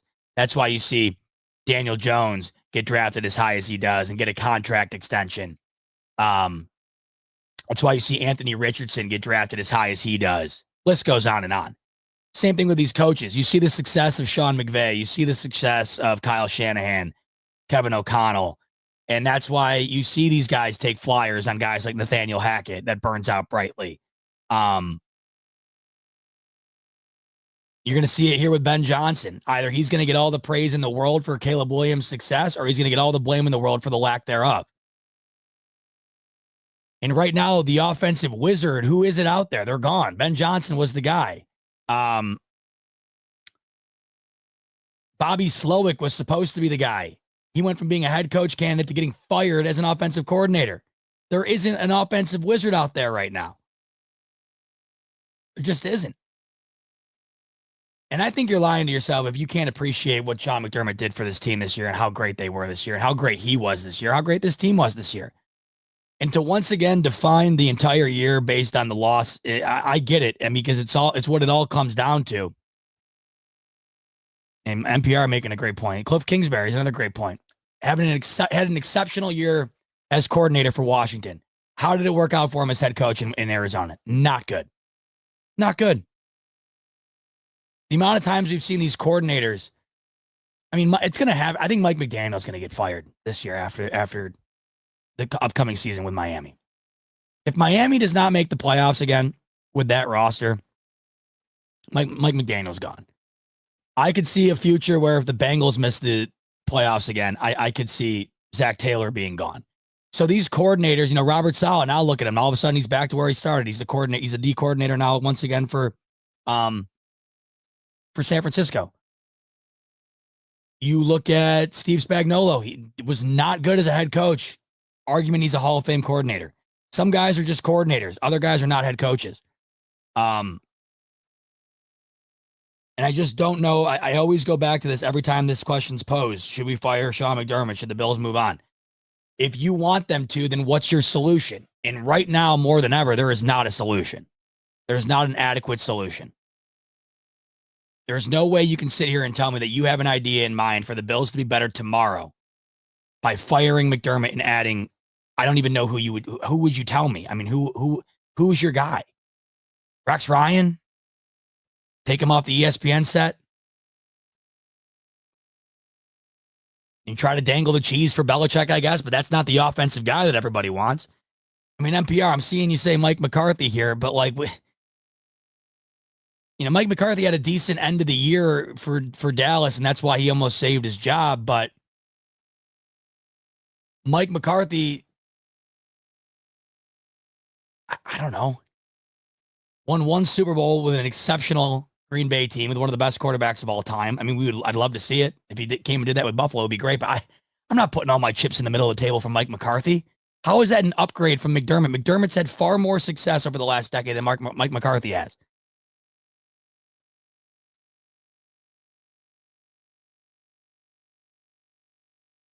Now, this I won't disagree with at all. Money Mitch is saying that the the offensive coaches have had the decisive edge as of late. Yes, but the great ones have, right? The great ones. I don't think Zach Taylor's a great coach. I mean, give him credit. They made a Super Bowl. That's awesome. But at the end of the day, they still have as much to show for Joe Burrow's career as the Bills do. I mean, yeah, isn't the Super Bowl appearance great? Yeah. That's why, like I told you earlier, I'd love to have an appearance. But history is not going to care that Burrow went to a Super Bowl and lost. They're not going to care more about that than they are what Allen was. Because at the end of the day, it still resulted in the same thing. Nothing. Maybe Burrow gets a little bit more credit for making a Super Bowl. Okay, fine. But how much? Not much. The guys who are making it and winning it are the top coaches in the league. McVay, unarguably a top 3-4 coach in the league. Probably number 2, honestly, right now. Andy Reid, of course, is the best coach in the league. In fact, guys, we're getting to the point. This is going to be set in stone fact probably 3-ish years from now. Andy Reid, with Bill Belichick now being out of the league, Andy Reid is going to become the winningest head coach in NFL history. And should they win 2 weeks from this past weekend, he will then have 4 Super Bowl rings. And you're going to blink and all of a sudden, like, we're going to go from just talking about Bill Belichick being the unarguable greatest coach in NFL history to, oh, wow, that was fast. Yeah, it's Andy Reid. So Andy Reid, he's inflating those numbers, right? Right, Money Mitch? Kyle Shanahan, he's done an exceptional job. Exceptional job. So I'm not arguing that they've had the edge, but the best coaches in the league have had the edge. And once again, like, should the Bills have an offensive coach? They scored 29 points last night. I mean, I just don't know. This is what we do. We just sit here and argue ourselves into a corner because the Chiefs do that to us. They do that to us. They do that to the Ravens. John Harbaugh, him and Mike Tomlin are the longest tenured coaches in the league, and everybody wants to consider John Harbaugh to be on the hot seat, because of the Chiefs and the inability to get, or the Bills really, the inability to get past the hump. They have their own hump, much like the Bills do. Everybody wants to fire Kyle Shanahan in San Francisco because they lost to Mahomes twice in the Super Bowl. I mean, this is just the reality. And you watch 2 weeks from tonight. You heard it here first. Everyone's going to want Nick Sirianni fired for when the Chiefs beat the Eagles for the second time in the Super Bowl. Eagles have been to 3 of the last 8 Super Bowls, and I guarantee you there will be cries for Sirianni's job if they lose to the Chiefs 2 weeks from this past weekend. So once again, I understand the frustration. I understand the desire to want change because currently what is happening right now is not working. But I just don't think it's the blame of McDermott. Like, I don't think the firing of McDermott then propels this team past this hump. Once again, like, McDermott isn't dropping the ball like Kincaid did. McDermott isn't not getting over the inch line on that 4th down. Now, I can't argue. I mean, McDermott, this defense, it was not good. But it felt like no Rapp and no Benford was brutal for this second. I mean, I'm not sitting here trying to make excuses. I can't. The defense wasn't good enough yesterday. But like I argued, in big moments, the defense did step up, but it was a collective effort. It was a pie chart that consisted of blame being put on McDermott, on Joe Brady, Bobby Babich, Josh Allen, the offensive line, the tight ends. Everybody. It's just a whole big bubble of blame. Aaron, I see you keep coming in. You initially asked the question. So in your opinion, just, legitimate question. And for anybody who's, agreeing like, hey, I've had it. I always just want to know, like, what would you want to see then? Like, if you've had it and you're ready for change, what is the change that you'd like to see? If you're sitting here like many do at this time of the year, pounding the table, I need different. I'm always curious, like, what would you like to see? What would that look like for you? Because you know me, I don't care. I love McDermott. I love what he's done for this team. I'm all about the success of this team. And if I hear something somewhere that is unquestionably screaming betterment for Buffalo. Like, it just seems like no doubt about it, that move would be the move. I'm all about the betterment of the Buffalo Bills. If that means doing this, that, and the third, do it. I'm under the impression that moving off of Sean McDermott would not be for the betterment of the Buffalo Bills. PBC fam coming in. Numbers in the end looked fine, but didn't it just seem like every drive, every yard was harder? Absolutely. So what are the notes I wrote down here? The visible difference in the football game, especially on offense for both of these teams, the ease of which everything came for Kansas City was noticeable, as was the difficulty in which things came for Buffalo. Think about how the Bills scored, right? So the Bills' first touchdown, James Cook on the outside, terrific. Excellent run. But think about how they had to get there. They had to convert a 3rd and 9 and a 3rd and 12. So they had to convert 2 extremely long third downs just to get the opportunity to score there. But they cashed in. Think about the second touchdown that they have before half. Josh Allen has to hit Mac Hollins with an unbelievable dime with 29 seconds left before halftime. And Mac Hollins has to reel that catch in one-handed on one of the league's best corners. Not easy. Then you get around to the next time they score. It's James Cook on 4th down. Once again, 4th down. They ran the tush push, couldn't get in. They ran it up the middle with James Cook, couldn't get in.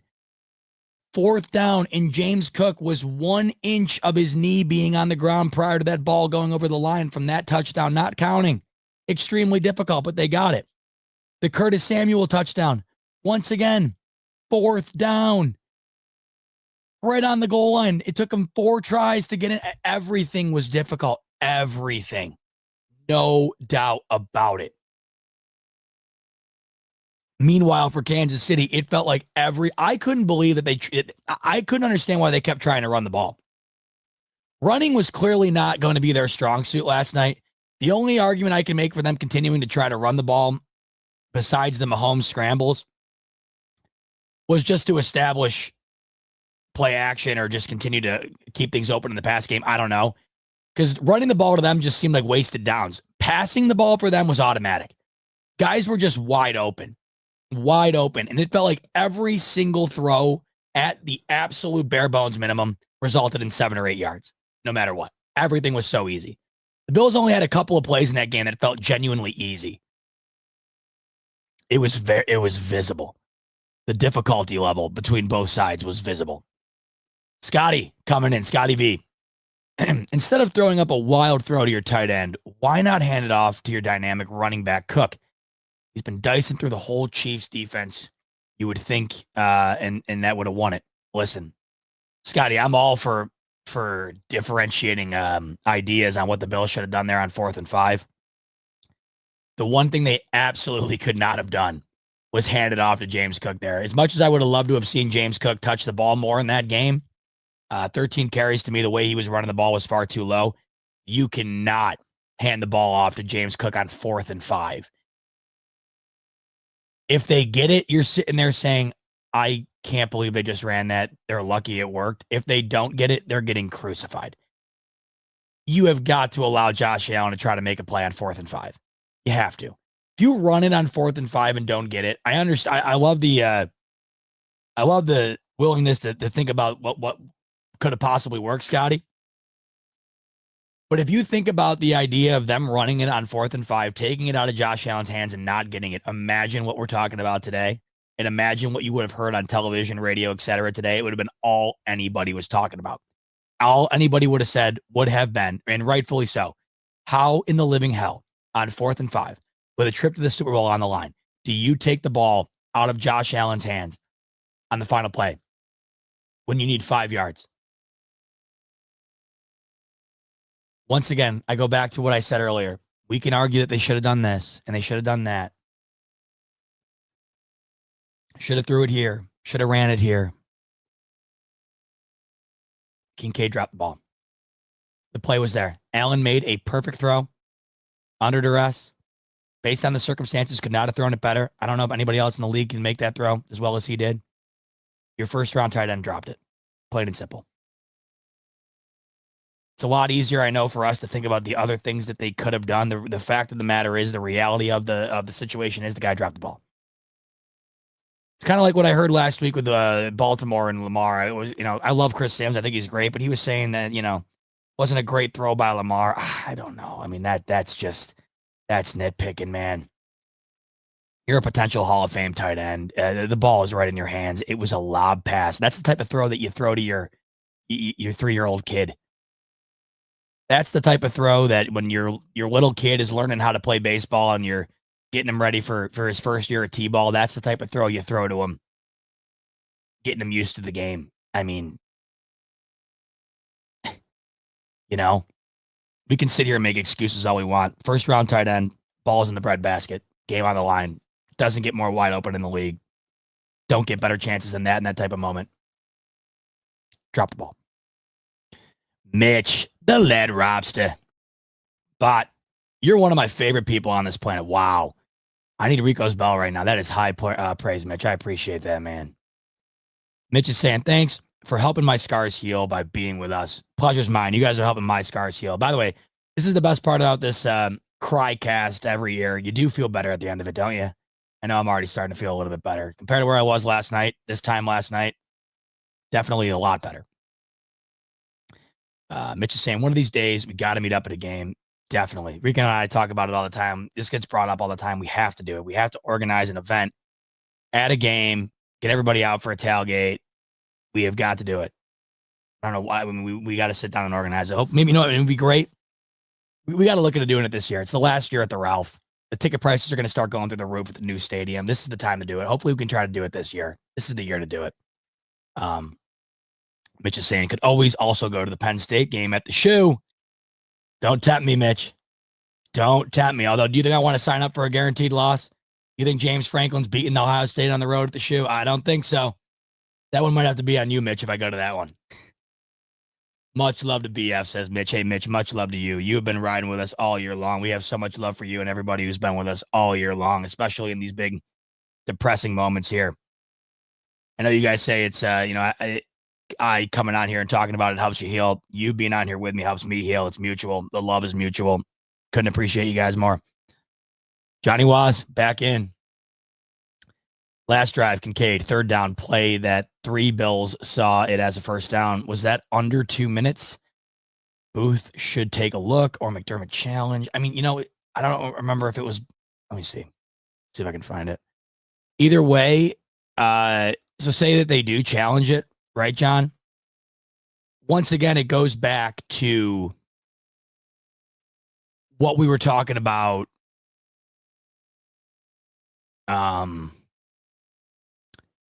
What we were talking about earlier with the push, the tush push. It was before the 2-minute warning, by the way, because Kincaid's drop on the fourth down was just past the 2-minute warning. But I got the play up right here. So they could have challenged it, right? But like I was mentioning earlier, when it came to the failed tush push, that got reviewed. And the reason it wasn't overturned is because there just wasn't any conclusive evidence. In those moments where it's that close, they're always going to go back to the ruling on the field. And I'm looking at it right here. And I don't know if they're overturning that. They're just going to go with the ruling on the field. So, yeah, you could have challenged it. I don't think they're winning it. Just rewatching this makes me sick.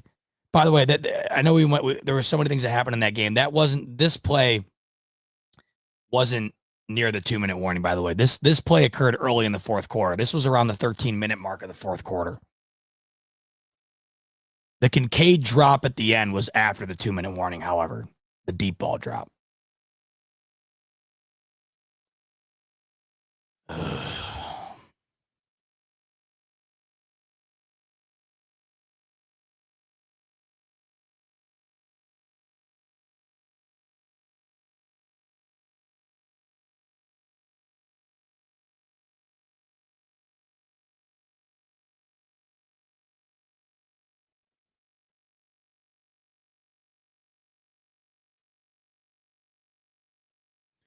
PBC coming back in.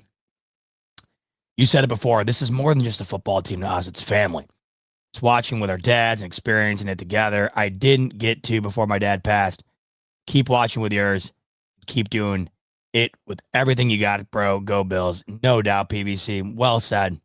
And that's what it's all about. And you know what? That to me, it's like last night when you get emotional about it. It's like with the loss. It's more than just losing the game. It's like it's knowing that, like, you don't get to like you're saying here, like you didn't get to see it before your dad passed. Like that stuff matters. Anything could happen tomorrow. I don't know. You walk outside tomorrow, get hit by a bus. I don't know.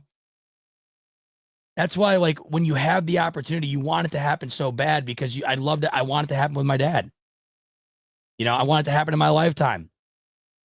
And when you squander the moments, that's when it all hits you like it didn't happen. And I don't know what's going to be happening next year. I don't know where we're going to be, what the reality is going to be, not only for the Bills, but in life. I don't know. The longer it goes on, the longer time goes on, the longer it passes, the less likely that it's going to happen in the way that you hope it would. And that's when I think that's where the emotions get. It's not the trivial idea of losing a football game to me. The emotions to me don't stem from the idea of losing a football game. The emotions stem from the investment you put into the team based on how you interact and ultimately enjoy the sport on a broader level. How much it's incorporated within your family and your relationships and how much fun you have with it and what it means to so many families. It's different for this fan base and I think many others because of how small Buffalo is, how tight-knit it is. You know, Buffalo is synonymous with the Bills and vice versa. I mean, it's just, that's what it is. And unlike a lot of other fan bases, families are entrenched in this team. It just means a lot. Now, whether you disagree with that or not is one thing. That's fine. Different strokes for different folks, man. I mean, if you're not a huge sports fan, that's fine. No one's telling you have to be, but don't clown on somebody who is. You know, people got different stuff in their life. Some people are really into music, and that's what they do with their families. They play music together. Some people are really into a variety of different things. I mean, there's a million different things out there that bring people together. And that's what sports, in my opinion, that's one of the most redeeming qualities of sports. If not for anything else, it brings people together. It creates experiences you wouldn't have otherwise. And that's what the Buffalo Bills are to so many of us. You know, just to give you a perfect example, I live 6 hours away in Connecticut. I live 6 hours from where I grew up in Rochester. And I hadn't seen my parents since my wedding. So it's January 28th. I got married on September 27th. So that was 4 months ago. And if I wasn't a Bills fan, I probably wouldn't have just driven up back home for no reason. Within this past 4 months, there just really wouldn't have been like an event that propelled me to go back home. Probably would have waited to the next event, whether that was a birthday or a get together, whatever. Hadn't seen my parents since my wedding, but I just went home 3 consecutive weekends. Got to hang out with my parents, which I used to do. About to be 30 soon. My parents are about to be in their 60s soon. Like, not everybody's going to be around forever. And, you know, not everybody's going to be the way that they are right now, youthful and being able to spend time together and do stuff together. Like we talked about earlier with the NFL, it's the same thing with life. Things change quick. And you never know what's going to be different. You never know when what you're enjoying right now is not going to be enjoyed, not going to be there to be enjoyed anymore. And I think that's where a lot of the emotion comes from. It's not just the losing of the football game. It's the idea that you're sitting there with your dad, who's the reason you're a fan. And he's loved this team his entire life. They're on the doorstep again. I think about how bad it is for me at 27. He's 57. And it's happening for him yet again. And you feel for that. You know, you feel for all the people out there that want it for that reason, like that I'm in, for their families, for their parents, for those who have passed on, whatever. So for those who look at it and say, I had Jeff King call me today and he's like, I just appreciated so much last night because I felt the same way you did, essentially, is what he was saying. And I know that other people feel different and they're like, how the hell do you get to that point about a game? And I get that too. I totally get it. Believe me, I understand how it looks and how it comes across, getting emotional about grown men throwing around a ball. I I'm not ignorant to that idea at all. I completely understand how preposterous that looks. I'm here to tell you it is far more than grown men throwing around a ball. It is it's what comes from that. And I'll give you another example beyond sports and football. I'm a huge, huge Dave Matthews fan. I've brought this up a million times. Huge football fan. Or huge Dave Matthews fan. And the amount of things I've done in my life, all like because of that band, is crazy. I have been to nearly every state in the country to see that band. I have been to nearly every country in Europe to see that band.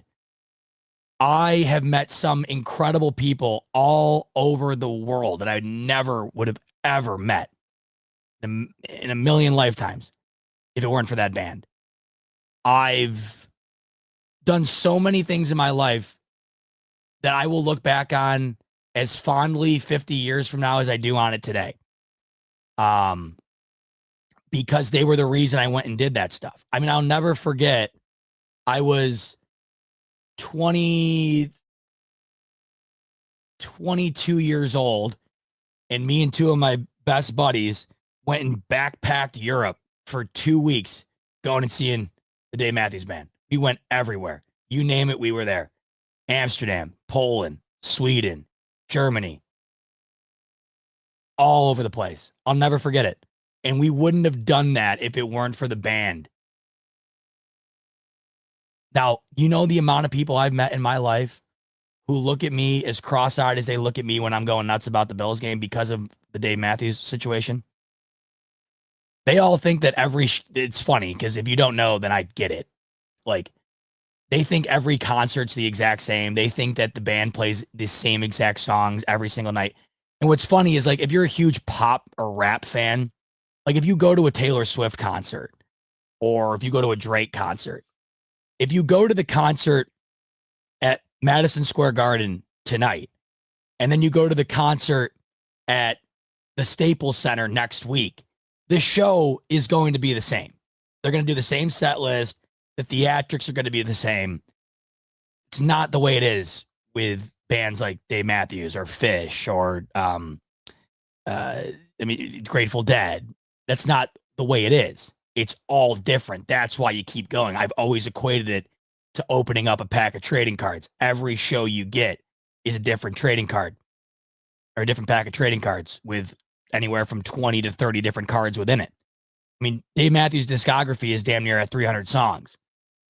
You never know what you're going to get. And every year I go out to the Gorge, just another example, I go out to the Gorge out in Washington. It's one of the most beautiful places on the planet. Look it up if you get the chance. Go if you get the chance. It's one of the most beautiful places on the planet. And it's 3 shows every Labor Day weekend, no repeats. Friday night, Saturday night, Sunday night, 3 different concerts. And Dave's playing anywhere from 20 to 30 songs each night. So you're guaranteed to get 60 unique songs in the weekend. It's amazing. That's how I always try to explain it to people who think I'm crazy, but you're never going to be able, and this is just life in general. And you can think about this when it comes to anything, really. You're never going to be able to explain something to somebody who has no desire to understand it. You're never going to be able to explain something to somebody that does not care about what you're explaining as much as you do. To a lesser degree, it's kind of like politics. You're never going to change anybody's opinion on their political stance. So why the hell are you arguing about it so much? You go to the MVP conversation. Hey, you're never going to change a Baltimore Ravens fan on the idea that Lamar Jackson's MVP. So why are you arguing about it? You're never going to be able to explain to somebody who thinks it's insane that you go to a bunch of concerts or that you're a huge sports fan. If you're not a sports fan, you're never going to be able to explain to somebody who isn't a sports fan that the Bills mean enough to you that they bring you to tears.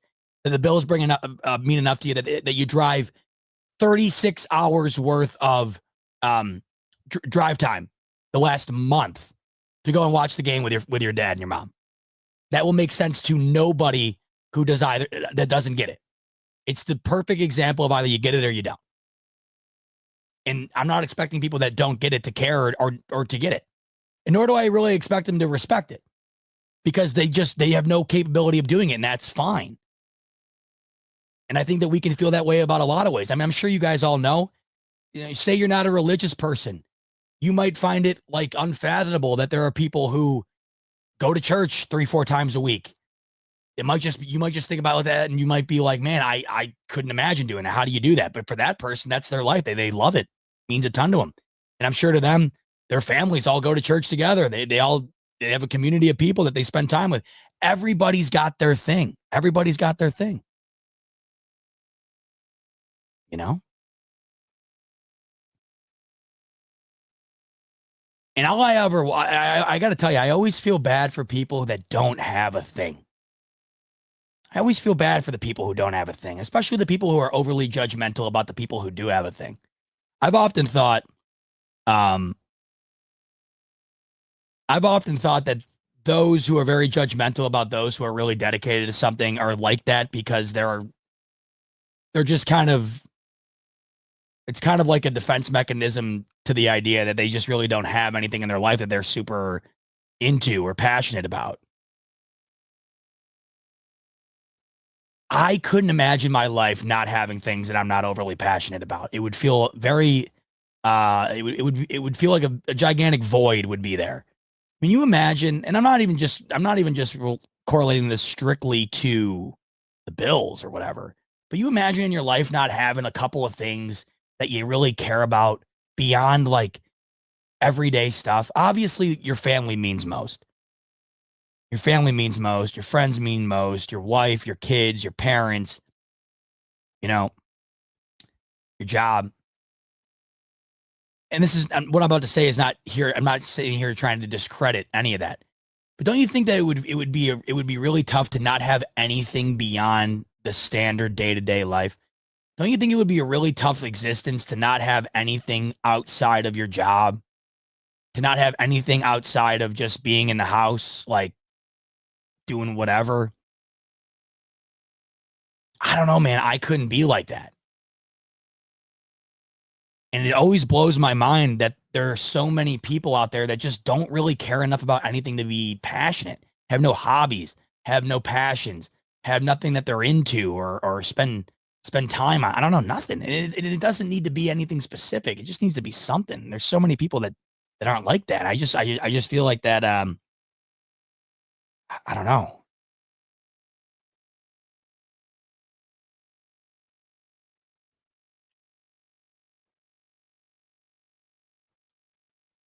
It's just unfortunate, with Dave Matthews for the example. Like Dave Matthews isn't going to break your heart. That is the one thing. It's like going to church isn't going to break your heart. Being a musician isn't going to break your heart. Whatever, the hobby it is or whatever the thing that it is that you're into or whatever. That's the unfortunate part about the sports passion. Right? The sports passion is one of the rare things that more often than not will result in misery. But I think that's what makes the idea of the bliss that much more exciting.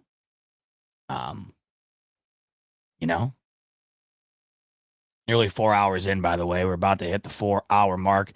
Quick reminder, over on BetUS, right now, Chiefs 1-point favorite in the Super Bowl against the Philadelphia Eagles, over under of 49.5. Man, I still can't believe the Chiefs are only a 1-point favorite. I mean, I guess I can and I can't. I don't know. I'll be interested to see if that line moves at all. Very likely to move at some point. Either way, though, get in on it over on BetUS using the promo code YouTube150 to get you 150% sign-up bonus, up to $2,000 on your first deposit, 125% on the next two after that. Wow, nearly 4 hours in. We did 4 hours last night. Still got some super chats to get to.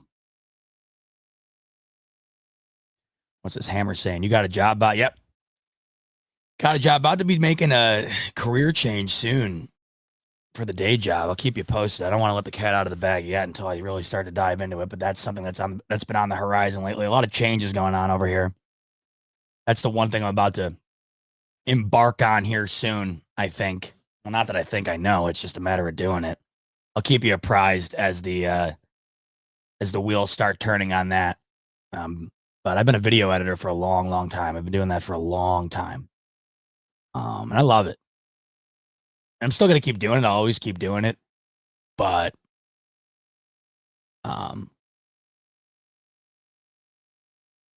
career change around the bend here soon, which I'm looking forward to. Where did we leave off? We left off with Mitch, who set us up on that nice rant earlier. I know we left off with John. Wait, no, we left off with PVC. What the hell? PVC is the one who teed me up on that nice rant. Appreciate it. Izaku 0.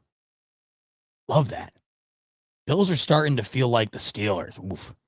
Every season they're reaching a wall that they just can't knock down. I mean, to some degree, I understand what you're saying. It's just that the Steelers' wall is far more agonizing, I think, because I would rather, like, I don't know, what's the best way to put it? The Steelers are noticeably fraudulent. I don't think the Bills are fraudulent. I just don't. The Steelers, you know exactly what they are even when they're rolling. You never think that the Steelers actually have a chance to go and win it. You every year feel like the Bills have a chance. In fact, plenty of people thought the Bills were going to beat the Chiefs this past week. I saw more people pick the Bills against the Chiefs than I did against the Ravens. If that was Steelers Chiefs last week, everybody in America would have picked the Steelers or the Chiefs. So I get what you're saying. The comparison is there in the sense that these teams all have a wall. But I'll be honest with you, if that's what we're talking about, then all 31 teams have a wall, and it's the Kansas City Chiefs. All 31 teams right now in the league have a wall. And if you're good enough, it'll be the Chiefs at some point in the postseason. And if you're bad enough, it's just getting to the postseason for a chance to then hit that wall. There's degrees of walls. Everybody right now is running into one but Kansas City. That's the truth. There are different walls, different levels of walls. Regardless of which wall you're running into a wall. And Kansas City's the only one that's dodging them. It's the truth. The only difference is, Pittsburgh hits their wall first week of December or first week of January with a noticeable paper trail leading up to it as to what's to come. I mean, as the year ended for Pittsburgh, what did they lose? 5 straight games? But I agree with you in the sense that all these teams have a wall. And they're smacking right into them every time. Except for Kansas City.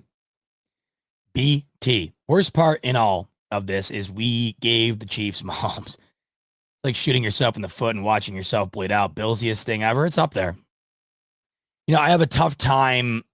I often, when this comes up, I really don't get upset about it because the Bills ended up with Josh Allen. If the Bills didn't end up with Allen, so say the Bills' mediocrity continued to unfold 2018 on, say they ended the drought with Tyrod and then went back to the depths of mediocrity again, then I would talk about this nonstop. Like, say the Bills, instead of becoming what they've become, they just continue to be like what the Jets are right now. I would never shut up about this. The reason I really don't mind it is because the Bills have Josh Allen, and the Bills would never even be able to compete against Mahomes and have the ability to lose to Mahomes if it weren't for Josh Allen. And I also think that the blend, you could argue that if Mahomes went to Buffalo, he wouldn't have had Andy Reid. He wouldn't have had Travis Kelce. He wouldn't have had Tyreek Hill. So would Mahomes still be Mahomes? Would they have won a Super Bowl? I don't think we can definitively say yes or no. It's like the argument people say all the time about Allen being on the Chiefs. If the roles were reversed, would it be stunning in an alternate reality if Josh Allen was the one about to win his 4th Super Bowl with multiple MVPs and Mahomes was the one who had nothing to show for it? I don't know. There's something to be said about having Andy Reid, about having a Hall of Fame tight end, a Hall of Fame wide receiver, a Hall of Fame head coach, a Hall of Fame defensive coordinator, There's something to be said about that. Now, you have to be good enough to capitalize on the situation. As we know, of course, Mahomes has been best, maybe the best we've ever seen. But it's a perfect blend of incredible situation and incredible talent. The Bills have an amazing situation, but the Chiefs have a dynastic situation. There's a difference. Once again, it all comes back to the same thing. The Bills are great. The Chiefs are a dynasty. You know, the Colts with Peyton Manning were great. The Patriots were a dynasty. The Bills in the 90s were great. The Cowboys were a dynasty. There's no other way to put it. It just sucks. Just sucks. But it's certainly a Billsy thing. It's kind of like back to a lesser degree. It's like the Worthy thing last night. It's like, of course it's Billsy. Worthy being the most prolific non-quarterback running back player in the game last night. Very Billsy. Because it's on the Bills' dime. And yeah, it still is Billsy that Mahomes is what he is on the Bills' dime as well. And of course it's Billsy. I just don't get all upset about it because the Bills, they ended up with Allen. It would be far more upsetting if they were like the Jets right now, watching Mahomes do what he's doing on Buffalo's dime. Huck Music 808. Bot. Much aloha to you. Go Bills. You get some big time, or you got some big time Hawaiian fans, bro. How about that? Aloha back to you, Huck Music 808. Love it. So glad to see that BF has transcended into Hawaii. How do you guys say it? Hawaii? That's so cool. Always wanted Hawaii is one of the last states I got to get to. Haven't been. We'll get there at some point. Would love to go. That's amazing. I couldn't imagine living in Hawaii. What's it like watching a Bills game in Hawaii? That's got to be something. That's so cool. I love that. Tuning in from Hawaii. I mean, we got people from all over the place. I think it's the coolest. That is awesome. Tristan Judd coming in. Bills played hard. Got nothing but respect. Zbot. Hey, you know it's mutual, Tristan. Mutual respect, no question about it. Hard to have much more respect for anybody right now than you currently do for what these Chiefs are doing. I mean, this is all-time stuff here. All-time stuff. Yep, Bills played hard, man. I think every Chiefs fan would tell you the Bills have been their toughest out. I mean, they've made the Chiefs earn it. That's undeniable. You know? Certainly undeniable. Seeing John Gruden's name being brought up in here. I'd love to see John Gruden get another gig. I love watching his YouTube videos of the game breakdown, man. Does anybody love football more than John Gruden? I love the guy. I hope at some point he can get past all that, whatever the hell happened there, and find his way back in the league. I think he's great. Or at the very least, go back to doing broadcasting. He was incredible on Monday Night Football. I'd love to see it. Huge fan. Huge fan. All right. We're at 1:15 a.m. on a Monday night, and the annual CryCast is coming to a conclusion, clocking in at 4 hours, 10 minutes, and climbing. That is 8 total hours over the last 2 nights of CryCasting. Unbelievable. One of these days, it will be tears of joy casting, and it'll be far more than 8 hours. It'll be 8 hours a day. Like I told you, when the Bills win it, I mean, I would have gone live every day, just doing something. And hopefully, one of these years, when we sit down here for the annual end of season therapy session, it ain't a therapy session, but a celebration. I'm hoping for it. You're hoping for it. Man, I hope we get it at some point. Wasn't in the cards this year. Hopefully, one of these years it will be, as we've said, every single year. But in the meantime, I can't thank you all enough for tuning in. Had nearly 2,000 of you in here all the way up until about 1:30 in the morning on a Monday. That's unbelievable. Can't thank you enough for tuning in last night. Massive show. Had about 6,000 of you in here concurrently with us all night long. That was amazing. And look at Rico and I, Pierre, all of us, Bobby, we got a lot of love for all of you. The year that the Bills had would not have been as exciting or enjoyable. It wouldn't have been as enjoyable as it was without all you guys, man. Just wouldn't have been. We got so much love for all of you. You make being a Bills fan that much more fun. Being able to hop on here with you, win, lose. It's the best. It's the best. And especially in these moments, like I say every year, these are the moments where I appreciate you guys the most. I feel better now. I hope you guys feel better now. This is what it's all about. So, yeah, it's going to do it. On your way out the door, like button if you could. Subscribe button if you could. We're getting close to that 30K. We're really coming in on it. Numbers have been going up the last month, closing in on it.